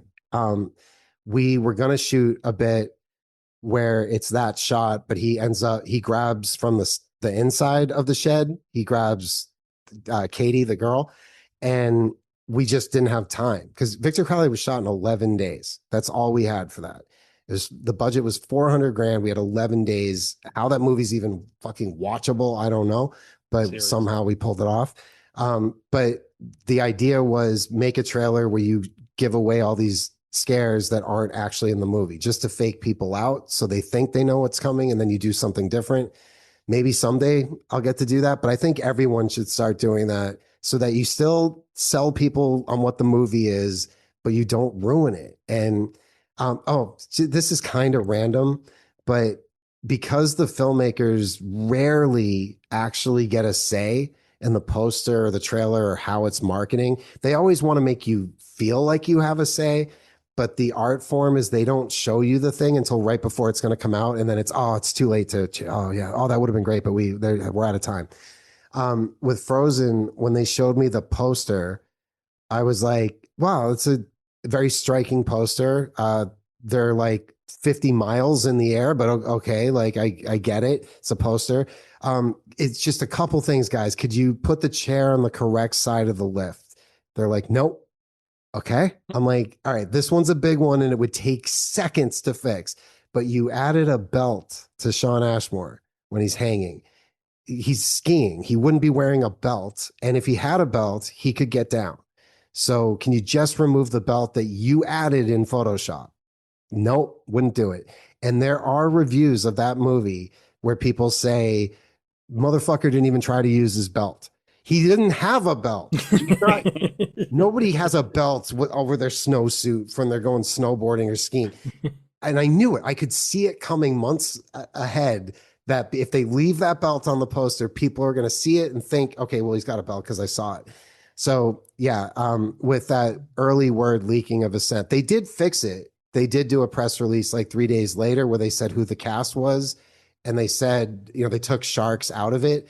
But even as like a few days ago, because I did a different podcast for like talking about Yorkiethon and stuff, but in the description, it said his shark attack movie is coming and it links to that original article. That. So I'm never going to get away from it. That pissed me off, honestly, because you're talking about Talks from the Crypt, which was a phenomenal interview. Love what those guys do. And yeah, I seen that it was covered. I won't mention the site, but yeah, I was bitching about that a little before you got on. I'm like, he literally complained about it being called a shark movie in the interview that you're covering, man. What are we doing here? Yeah, you learn early on to have a really thick skin with that. Like, first of all, not everyone's going to like everything you do, and that's fine. Like, it's not the end of the world. You can't care and get bent out of shape. If nobody is connecting with it, that would really suck because you just wasted a ton of money and a ton of time. But you just, I don't look most of the time, like even social media. I haven't looked at Twitter since last year. I don't think last year. And like normally I would only post if it was to promote something, but all the nonsense on there, it's such a waste of time. And I just don't care. Like with Instagram, I'm on there, but I don't look at what people post. I just go right to the reels because my algorithm is so dialed in to be all animal things like red pandas and funny cat things. And like, so I don't have to see what everyone thinks about it. I don't like, I wish people would realize nobody fucking cares. They don't care what you think. And, I don't know, but it's the shark thing. It definitely bothered me when it happened. Cause again, just looking to the future, there's going to be people who now think it's a shark movie and are disappointed. But hopefully by the time the thing is actually coming out, which will probably be like a year from now, when people see the trailer and the poster is going to be a giant shark of all the sharks. They did make They did make a fake one because they start selling international like before you even start shooting on something like this because it's a decent budget movie.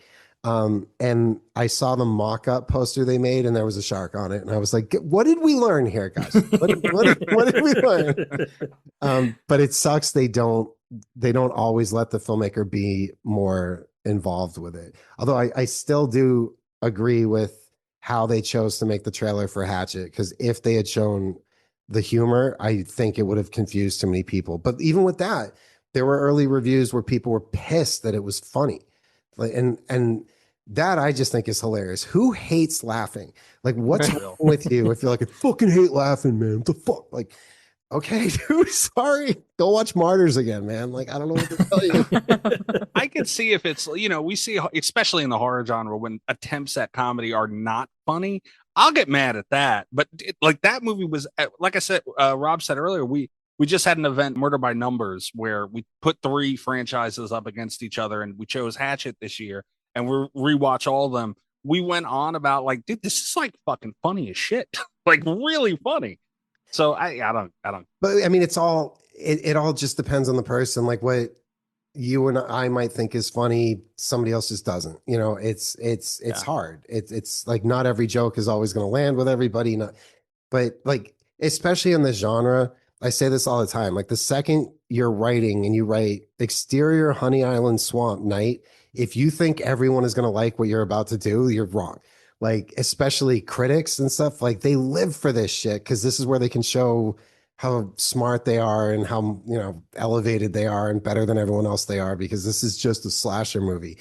But to other people, the slasher movies are fun as fuck, and like it brings us enjoyment. And like I just wish everyone could go to a horror convention at one point in their life, even if they're not into it, just to see what we're really like. Like Yeah. I've never felt safer, happier, more like I'm around my crowd of people than when I'm at a horror convention, because everybody is friendly. Everybody is into the same type of stuff. Like we might not all have the same favorites or whatever, but that's fine. And I said this on the Talks from the Crypt thing. I don't get the people who are like, uh, they can only like one of something. Like, Freddy Krueger's the best slot. Jason sucked. Like, can't you like Freddy and Jason? Like, isn't that okay? Yeah. Like, I have the action figures of all of them. Like whatever they make, I'm gonna get. Like, I just love it. And being able to do horror conventions, I wish my friends who work in other genres could have that, because that's when you meet the people that really care about what you're doing, and they have like really important things to ask you or say to you about it. The classic I always go to, because it happens pretty often, is if someone was like, Digging Up the Marrow was the last movie I watched with my dad before he died, or something like that. Like what that means, like it. And then somebody wants to write a review and shit on you, or go on a podcast and say you're terrible. Go ahead, man. Like it doesn't, like I already got the best I could hope for, and that it connected with somebody and means something to somebody. And if it's not for you, it's not for you. And I'm not mad at you for it. It's just sort of, I don't know. And I think everyone who's going to be like, if that's their life, is being a critic of movies, they should even just a short film, but go make one first, and then start telling everybody how easy it is. Cause it's, of course, like you have that vision and you know how to do it, but that's just not the reality in most cases. So even studio movies, when a great studio movie comes out, it's kind of a miracle, because there's so many cooks in the kitchen standing over you, telling you how you're going to do it, or changing it and taking it away from you. So I remember saying, so James Gunn, I think one of the greatest filmmakers, one of the greatest people, one of the greatest storytellers ever. He was the first friend I had made in LA when I moved here, because my agent was like, you have the voice in your scripts. Like you definitely have a clear voice, but your structure is terrible. And you can learn structure in like 15 minutes, which is so true. And he just took a script from his desk and said, read this, and look how act 1 ends perfectly at page 30. Look where act 3 starts, basics that you learn in film school, but I just thought didn't apply to me. And the script he handed me was Gunn's first draft of Scooby-Doo. And it was so fucking funny. There was a joke about euthanizing Scrappy in that draft. Like it was so good. It's not the version that got made, obviously. It was basically the version, but different. But then I was like, can I meet this guy? And he was like, James Gunn? Yeah, sure. And like, I got to meet him, and then we just became friends. But my point is, when Guardians of the Galaxy was coming out, I was so scared, because I'm like, nobody cares about the Guardians of the Galaxy. Like they're not Iron Man, they're not Superman, they're not like now also I should admit, I don't care about superheroes at all. I don't even go see the Marvel movies, and I'm not saying anything bad about them. I know people love them. They're really great. I just get really bored really fast because they're too long. But when it's like, oh, James is doing a Marvel movie and it's Guardians of the Galaxy, I'm like, oh shit. Like Marvel's been on such a tear, but people like what they already know. That's why sequels do so well, and remakes. They like what they'll all complain. Why don't we get more original stuff? Because you don't see it. That's why. Yep. And then Guardians is such a James Gunn movie. Like it's his voice through and through. It's funny. It's so good. And it just blew up. And that was, again, just so great to see. But that doesn't always happen. Usually they hire you because they like what you do, and then they tell you how to do it. And so whenever something comes out that does connect with people, you got to be happy it exists. Yeah, absolutely. And one of the last few questions that I have for you, Adam, Hatchet, we're talking about again, but you mentioned possibly getting a chance to do it in the future. You've said many times that you were, the way to put it, perfectly. Looking for a new home for the possibility of Hatchet-5. Is this something that you've shopped around and you're No. actively looking to make a Hatchet-5, or you're just, if it happens, it happens? Yeah, have not actively been looking or even thinking about it. Wow. And it's funny because it's probably from that same Talks on the Crypt thing when we only talked about it briefly, but then I got tagged on Instagram and the title of it was Hatchet-5 in development hell. Like, no, Oh, it Lord. isn't. It's not in development hell. Like, and that's the other problem when you get quoted on from podcasts. No one actually goes and listens to it. They just whatever they read, that's what you said. So yeah, it hasn't been anything I've like actively been trying to do. The most politically correct way of putting it is just uh I- if we're gonna do another one, it just has to be for a different home. Yeah. I'm so grateful to Dark Sky for the three that we made there. I believe the rights of one are still with Lionsgate at the moment, and then Dark Sky has 2, 3, and 4, which not only did they put out, but they financed. Like they were like the studio behind it too. And I have so many friends that work there and stuff. But if we're gonna do it, if the original team that's done all of them is going to do it, it's going to have to be somewhere else at this point, which that's really all I can say about it. But it's just, I think when you're like 25, 30 years old and you're just so hungry and desperate for a chance, you don't really care about anything else. You just want to make the thing. And that's always been the case with the Hatchet movies. Like, they're not big budget movies. No one's doing it for a payday. But at a certain point, when like this is just common sense that even if you're not anything anywhere connected to the industry, you can get this. But if you make something and it doesn't make money, you don't make another one. Usually, Terrifier is a great example though, because they made two, even though one didn't really do anything. So that there's already an exception to what I'm saying. But when there's four of something and three different action figures, and not things you order online, but you walk into Walmart or Target and there they are on the shelf, and kids coming to my door in Halloween masks of Victor Crowley. And the comic book series has been going 8 years, and just, the conventions, seeing all the merch walking around, the hoodies and t-shirts, and they're still trying to tell you it didn't make anything.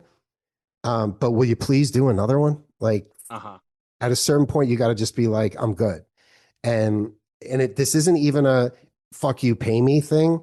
It's just treat us better and give us the resources we need, which is not a lot. It's not like I'm like, oh, if we do another one, it's got to be this big budget thing. No, just like something. But doing that last one for 400 grand in 11 days nearly killed me. It wasn't fun. It wasn't, it was just any movie at the end, you're like, fuck, I had to compromise so much stuff. But to pull that one off, I mean, the plane crash alone, to do that as a oneer with the stunts and all that stuff, like on an 11-day shoot, was really, really hard. And just moving forward, it would have to be somewhere else. Now, people do call quite often, especially since Terrifier 2 made so much money. But I don't want to do it just because, now slashers are in. Like, I'm kind of proud that Victor Crowley was around when slashers weren't cool. But I mean, look, we'd all love to do it again.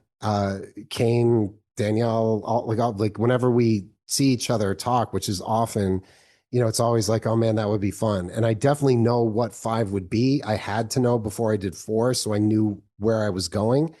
But it's just not a priority. Like right now, everything's about Ascent. I got to get that done and out. And there's other stuff right now. I'm not sure which one I'm going to do next, but if we find the right situation, then yeah, we will do a Hatchet-5. But it's not because places don't want to make it. It's not in development hell. It's just not the priority. And you're doing other stuff, which, like you said, priorities are the key to making things like this. But you said something interesting, what leads into the last question that I had. Victor Crowley, I mean, despite what, obviously, as you know, despite what, might be said about these movies not making money or whatever it is, Victor Crowley is a huge name in the horror genre. And it's been floating around in the gaming world. And you had worked on the writing for the Friday the 13th game, the Tommy tapes, which was awesome. I love that game, love Gun and all of them. You know what's funny is that's the only thing. I haven't looked in a couple of years now, so maybe it's changed. That's the only thing I've ever written that had 100% like positive feedback, at least that I saw. Yeah, because I'm like, I'm gonna really take a big swing here, and I'm gonna put Tommy Jarvis in every franchise. I'm gonna connect him to every one of them somehow, and either you get it or you don't. And thankfully, the people at Gun Media who made the game loved it. Like, they didn't even give me any notes. I wish I could have been involved in the recording of the performances for it, because I just wrote it and that was it. But that was so fun to get to just kind of dip my toe into that world. And yeah, but there's definitely been like inquiries before, probably from some of the games you're thinking of, where they'll just sort of feel out like what would the rights be for this or that. But nothing's panned out yet. There was one point where it didn't get that close, but there was interest in a Halloween Horror Nights maze. And then it didn't happen. It was just like the one quick conversation, and then they went with something else. But then here in California, there's Not Scary Farm, not Sperry Farm, but for Halloween, it's Not Scary Farm, which is also awesome. I actually, for the last few years, I've really enjoyed that more than Universal, because all the mazes are original. But they were starting, this is like 15 years ago now, they were starting to play with IP stuff. And they had a maze there each year called Voodoo, and the outside was like Bourbon Street, and then it was a swamp. And so there was a conversation that was like, we could just literally put Victor Crowley in here and stuff from Hatchet and do. And I was like, holy shit, that would be so cool. And again, just because as a fan, I want to see it. That was my favorite part of the action figures, was like, I just wanted one. Like, I'm a fan of Victor Crowley. I think he's cool. I want an action figure. And so when it finally happened, it was like the coolest thing. But it hasn't yet. But yeah, as far as video games go, like of course we would find a way to make that happen if it was the right thing. But every now and then you get a call from someone who's like, we're gonna make our first game. Like, no thanks. Like, we'll be in your second one. How about that? Right. And there's so many, there's been, Gun, who made Friday the 13th, which my favorite game by far. A lot of people have been throwing around because Kane Hodder's doing it. And, they're like, oh, it's Hatchet. And that's a big rumor. And we're partnered with Dead by Daylight, to what I was saying before, where the Victor Crowley is such a big name. We see that name all the time pop up. And it's like everyone wants Hatchet as a chapter in that game. Is that something that you would be interested in if it presented itself in the proper fashion? Yeah, 100%. It's just again, not to peel the curtain back too much, but I just know like the action figures that came out made a lot of money, and who got that money? That's what I want to know. You're 100% right. Yeah. And so I probably shouldn't be saying any of this. There were licensing deals, because usually people come to me with it. Right. And I was just saying no to everything, because I don't want to make more money for these people who have nothing else to do with it. But like, and that's the other, like the shady side of this business. There's one movie in particular, or two, I guess, where when the movie is done and you're like, wait, who is that? And you're seeing like producers listed, and you're like, I've never even met this person. Like, they weren't even there. Who is this? But it all goes back to the, how the financing was put together. And then usually it's like, oh, but don't worry, they didn't take a fee or anything. They're just getting back end, but they're getting back end before the people who actually are in the movie and worked on the movie and made the movie and created the thing.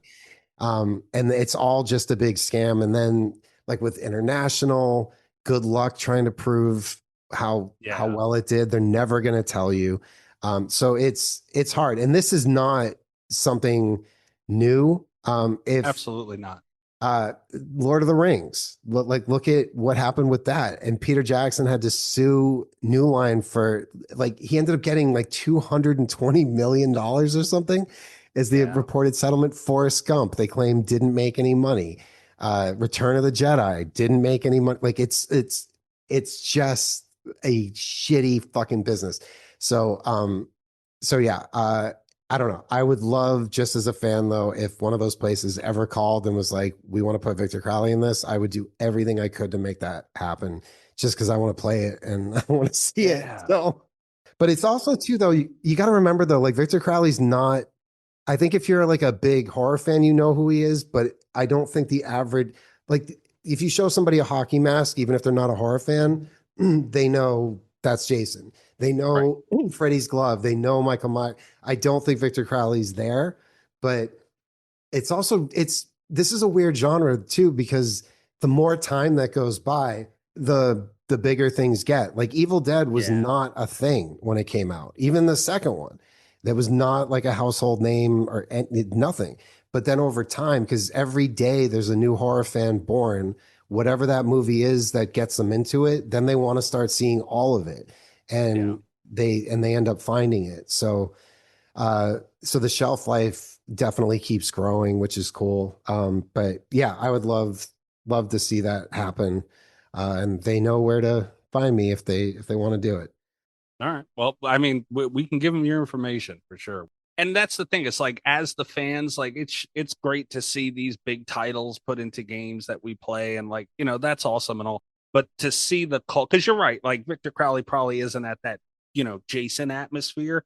Not that many are, but like to the real horror fans who know what these Hatchet movies, for example, did for the genre, those are the ones we want. Like those are the ones. But I get what you mean, and you're 100% right. I just think even if you didn't know the movies, that it's a cool enough looking and violent enough character that people would enjoy it. But speaking of characters in video games, I lost my shit with excitement when Art the Clown was in Call of Duty. I was like, holy because that's a whole nother level. Like if Art the Clown had been in Dead by Daylight or another like horror thing, but Call of Duty, so cool. So cool. Mm-hmm. When the genre can cross over, it's a beautiful thing. Yes, absolutely. But Adam, we appreciate you so much, man. It has been an absolute blast. Let everybody know where they can find you. Tell them leave you alone if you don't want them to. Yorkiethon 9, everybody again. All the links to that will be in the description everywhere this is, and you can get you some cool shit and help save dogs. I mean, that's one of the most beautiful things.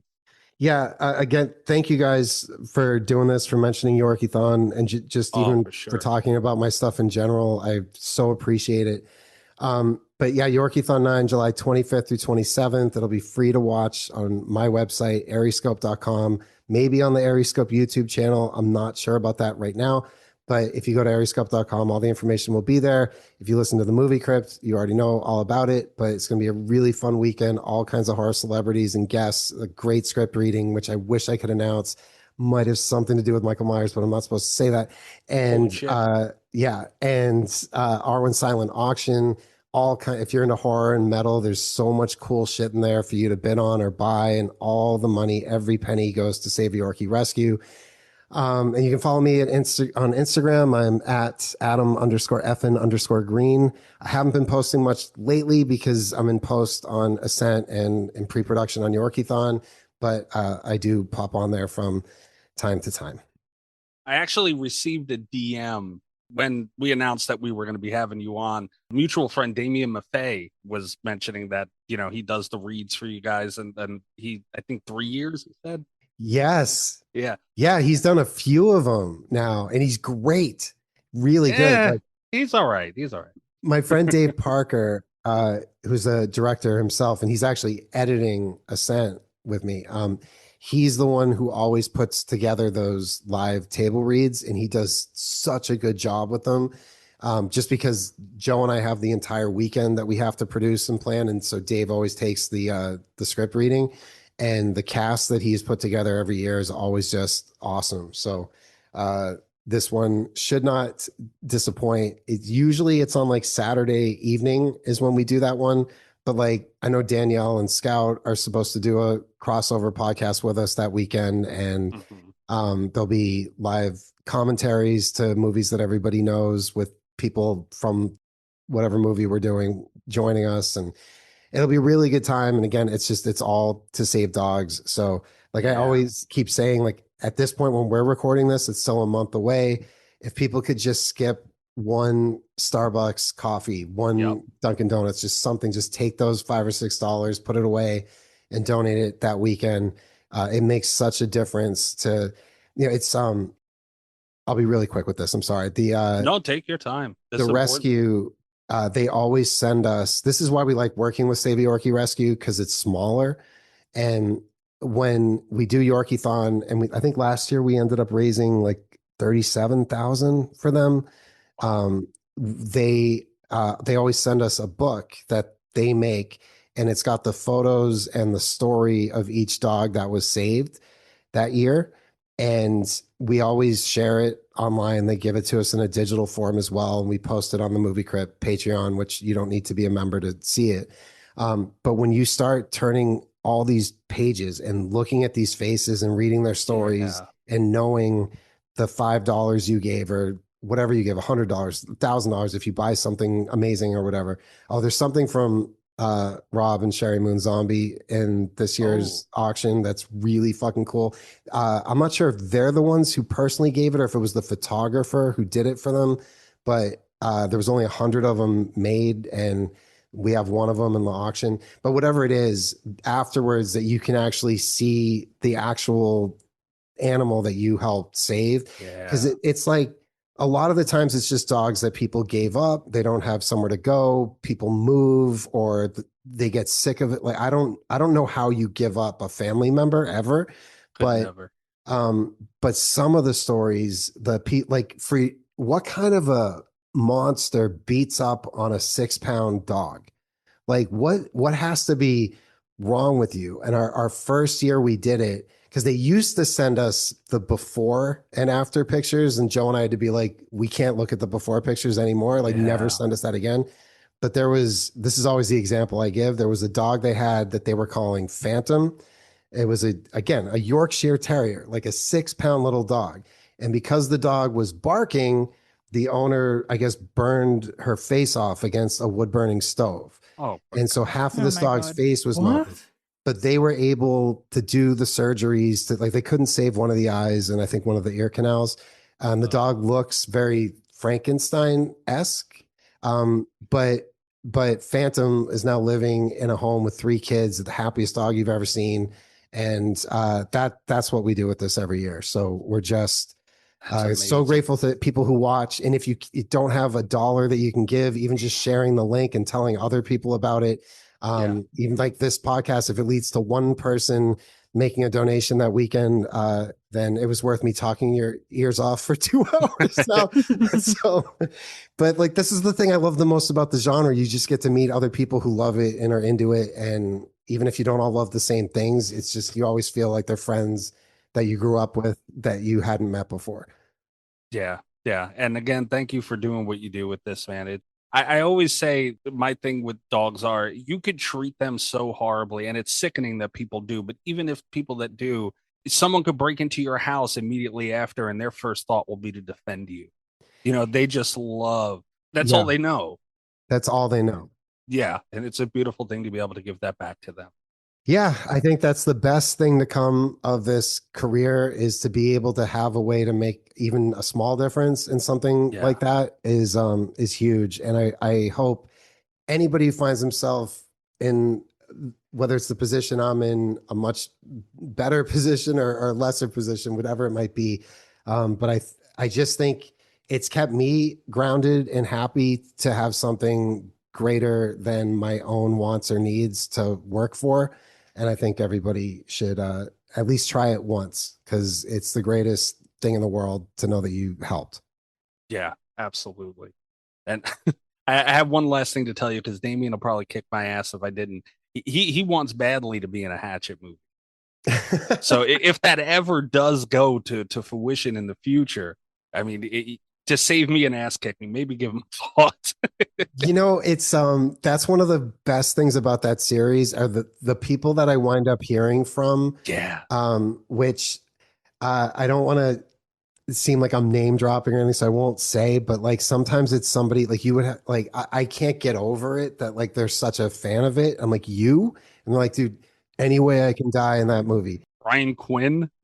Yeah, that one was great. And at the time, because we thought we were going to be doing season 3 of Holliston, and I had written a part for Murr in that. And but then in getting to know those guys and what a horror fan Q is, I was like, oh man, and like again, and the movie was secret, so he couldn't even tell anybody.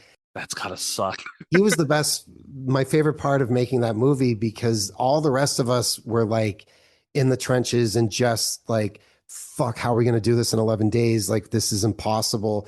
But for him, it was like his first movie, and he's on a Hatchet set, and there's Kane in the costume and the whole, like, he was just so happy that it made all the rest of us happy. I just think it's important to have someone on each set who is seeing things that way, because it makes everybody remember, like, oh yeah, that's right. We're so, like, even though this is not what we signed up for, this is awesome that we get to do this. It's something I say a lot on all my sets. Like when I'm saying good morning to the crew, I'll always be like, can you believe we're getting to do this? Can you believe what we get to do? Like, yeah, because every one of them, you're like, well, this might be the last one I ever get to make. Like, you never know what's going to happen. So you just got to enjoy it and enjoy the people you're with, and just be grateful. Be grateful that you're getting to say the word action and that people are going to do something. Like, so many people dream of it, and it's so unfair that it can't happen for everybody who wants to do it. And I never take that for granted. And I will keep trying as hard as I can. And hopefully there's people that it connects with. Yeah. And it does, man. It does. And if the Damien thing ever happens with a Hatchet movie, make sure you put a mask on him. Yeah, for some reason, every time he's in a movie, they put up. He's a handsome man, and everybody wants to cover his face for some reason. So you got to do that. That's hilarious. I might get my ass kicked after all. All right, Adam, thank you so much, man. This has been an absolute blast. We love everything you do. Everyone needs to go support everything you're doing, because it's awesome. Thank you. And thank you guys again so much for taking the time to talk to me and for talking about my stuff on your show. Yeah, thank you for your time. You're a lot busier than I am. Trust me. So thank you. Thank you. All right. I'll see you guys later. Have a good night. Bye. All right. I hope everybody enjoyed that. That was a great conversation. That was a lengthy conversation. There will be clips of it. Usually when we have an interview, the attention span of the average viewer, especially on YouTube, is not very long. Think like a bedroom slipper or something like that. Yeah. About the attention span of a bedroom slipper. So this will be clipped up, and we'll take different talking points and have shorter versions pulled from the interview. But we appreciate everybody who listened it through. If you're a horror fan, it's hard to turn this off. It is. And the funny thing is, I mean, we talked before, we talked to him for so long, and I feel like we could have probably talked another 2 hours. Easy. He was it was just a great conversation, a lot of fun, a really fun guy. Really funny, really nice. Really enjoyed the conversation with him. Yeah. So thank you everybody for listening to that. Check out the YouTube. It'll be obviously the same interview, but it clipped out and some thoughts on it and things like that. So the YouTube's a good place for that kind of stuff. So make sure you subscribe to us on that. Follow us on Twitter and all those other things, just at Slasher Radio. Patreon.com/Slasher Radio. Tier starting as low as $3 a month, 1 week free trial, all those things. And I'm at Mikey's Dead. Rob, what about you? You can find me online at Radio Rob123, and you can listen to the other show that I do, the Nick fucking Woo Cagecast, wherever you are listening to Slasher Radio. Oh, a deal. And you can find Cass at Makeup Ex Mistress on Twitter. Or drunk walking around some beach somewhere right now. Yeah, you can find Cass drunk as shit talking about itches on some beach somewhere in Canada. Unbelievable. I'm Canadian. Sorry. Miss Goosey. All right, guys. Patreon pick next week. This is a great time to get on the Patreon. Make sure you do it. Good night from Slasher Radio. All the best of Slasher Radio podcast.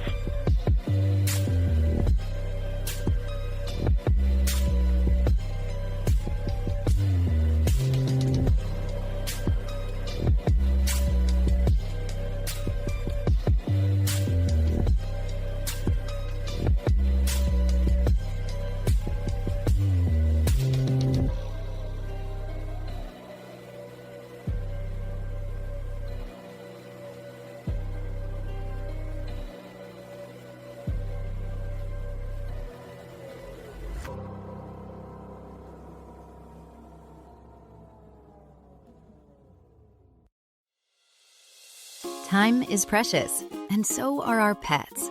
So time with our pets is extra precious. That's why we started Dutch. Dutch provides 24/7 access to licensed vets with unlimited virtual visits and follow-ups for up to 5 pets. You can message a vet at any time and schedule a video visit the same day. Our vets can even prescribe medication for many ailments, and shipping is always free. With Dutch, you'll get more time with your pets and year-round peace of mind when it comes to their vet care. Go to Dutch.com to get vet care that is always there for just $92 a year.